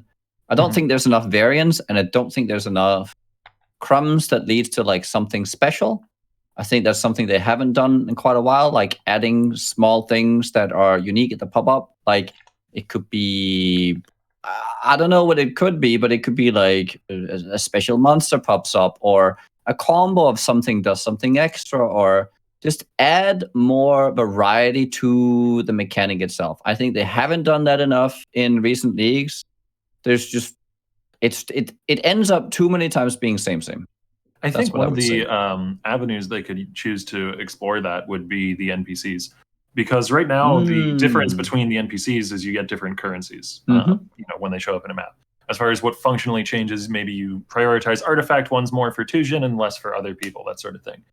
But, you know, what if one of the NPCs had bigger explosion radiuses than the other? What if one of the NPCs allowed you to highlight one of the remnants and double it?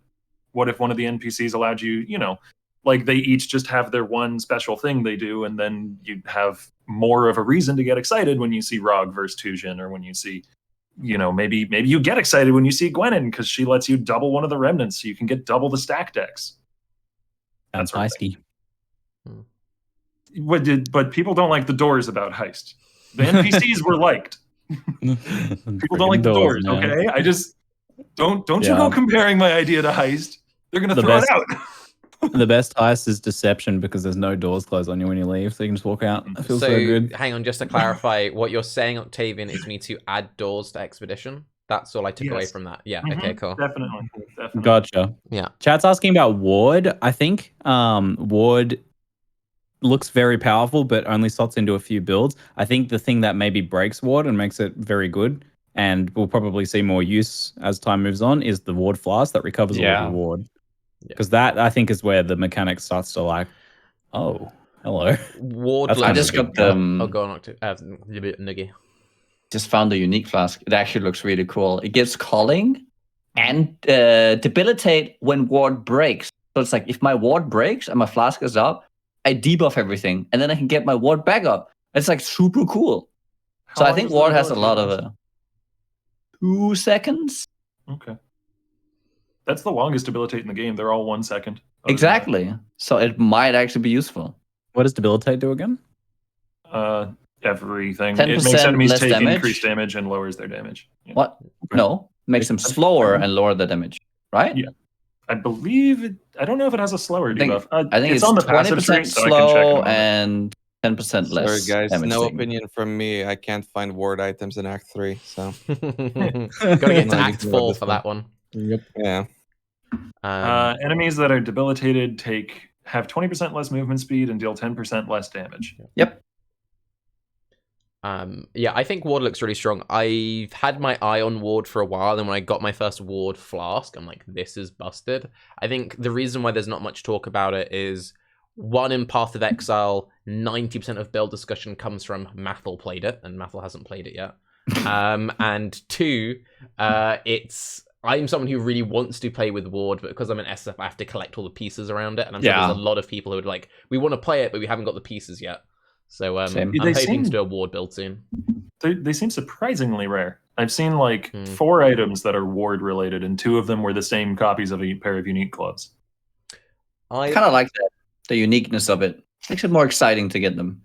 I would agree, except for you get what happened to me. So I've had 1 ward flask, I've had 1 helm and 1 gloves, but I got the gloves in like white maps or something, so it's like a trash eye level. So it's like, but the helm's good. So like, I like that it's rare, but it does kind of suck where it's like, oh, like eye level 75 or something. You're like, I would use a ward, like I would include ward in my build if I could transfer an enchantment from one helmet to another, because getting my enchantment on a ward hat is just nah. Fucking enchantment system, please. Mandatory enchantments, by the way. Right, well, I guess in that case, we'll save our future discussion for the next podcast, and I cannot wait to see what act Raiz has made it up to in the next one. This was a very fun podcast, guys. Thank you. I think everyone did very well, and I have to say, Nugi, you're always on good form, but I think you're on exceptional form today. Well done. On I point think the today, Flask Nugi. stuff blew my dick off Dude, clean, Nugi. Yeah, my dick cracked straight off, flying through the window. Yeah, buddy. Yep. Dicks have been Got his removed dick during right this here, podcast dude. It's by crazy. Nugi. Are you guys okay? That's Do I a have to fire call a bullet. doctor? I'm bleeding Okay. everywhere, buddy. I haven't gotten it in a long time, so all fine. And there goes the monetization of this. So if anyone's got any Twitch primes lying around, if you'd want to throw them my way, I'd appreciate it. But yeah, we'll see you all in the future.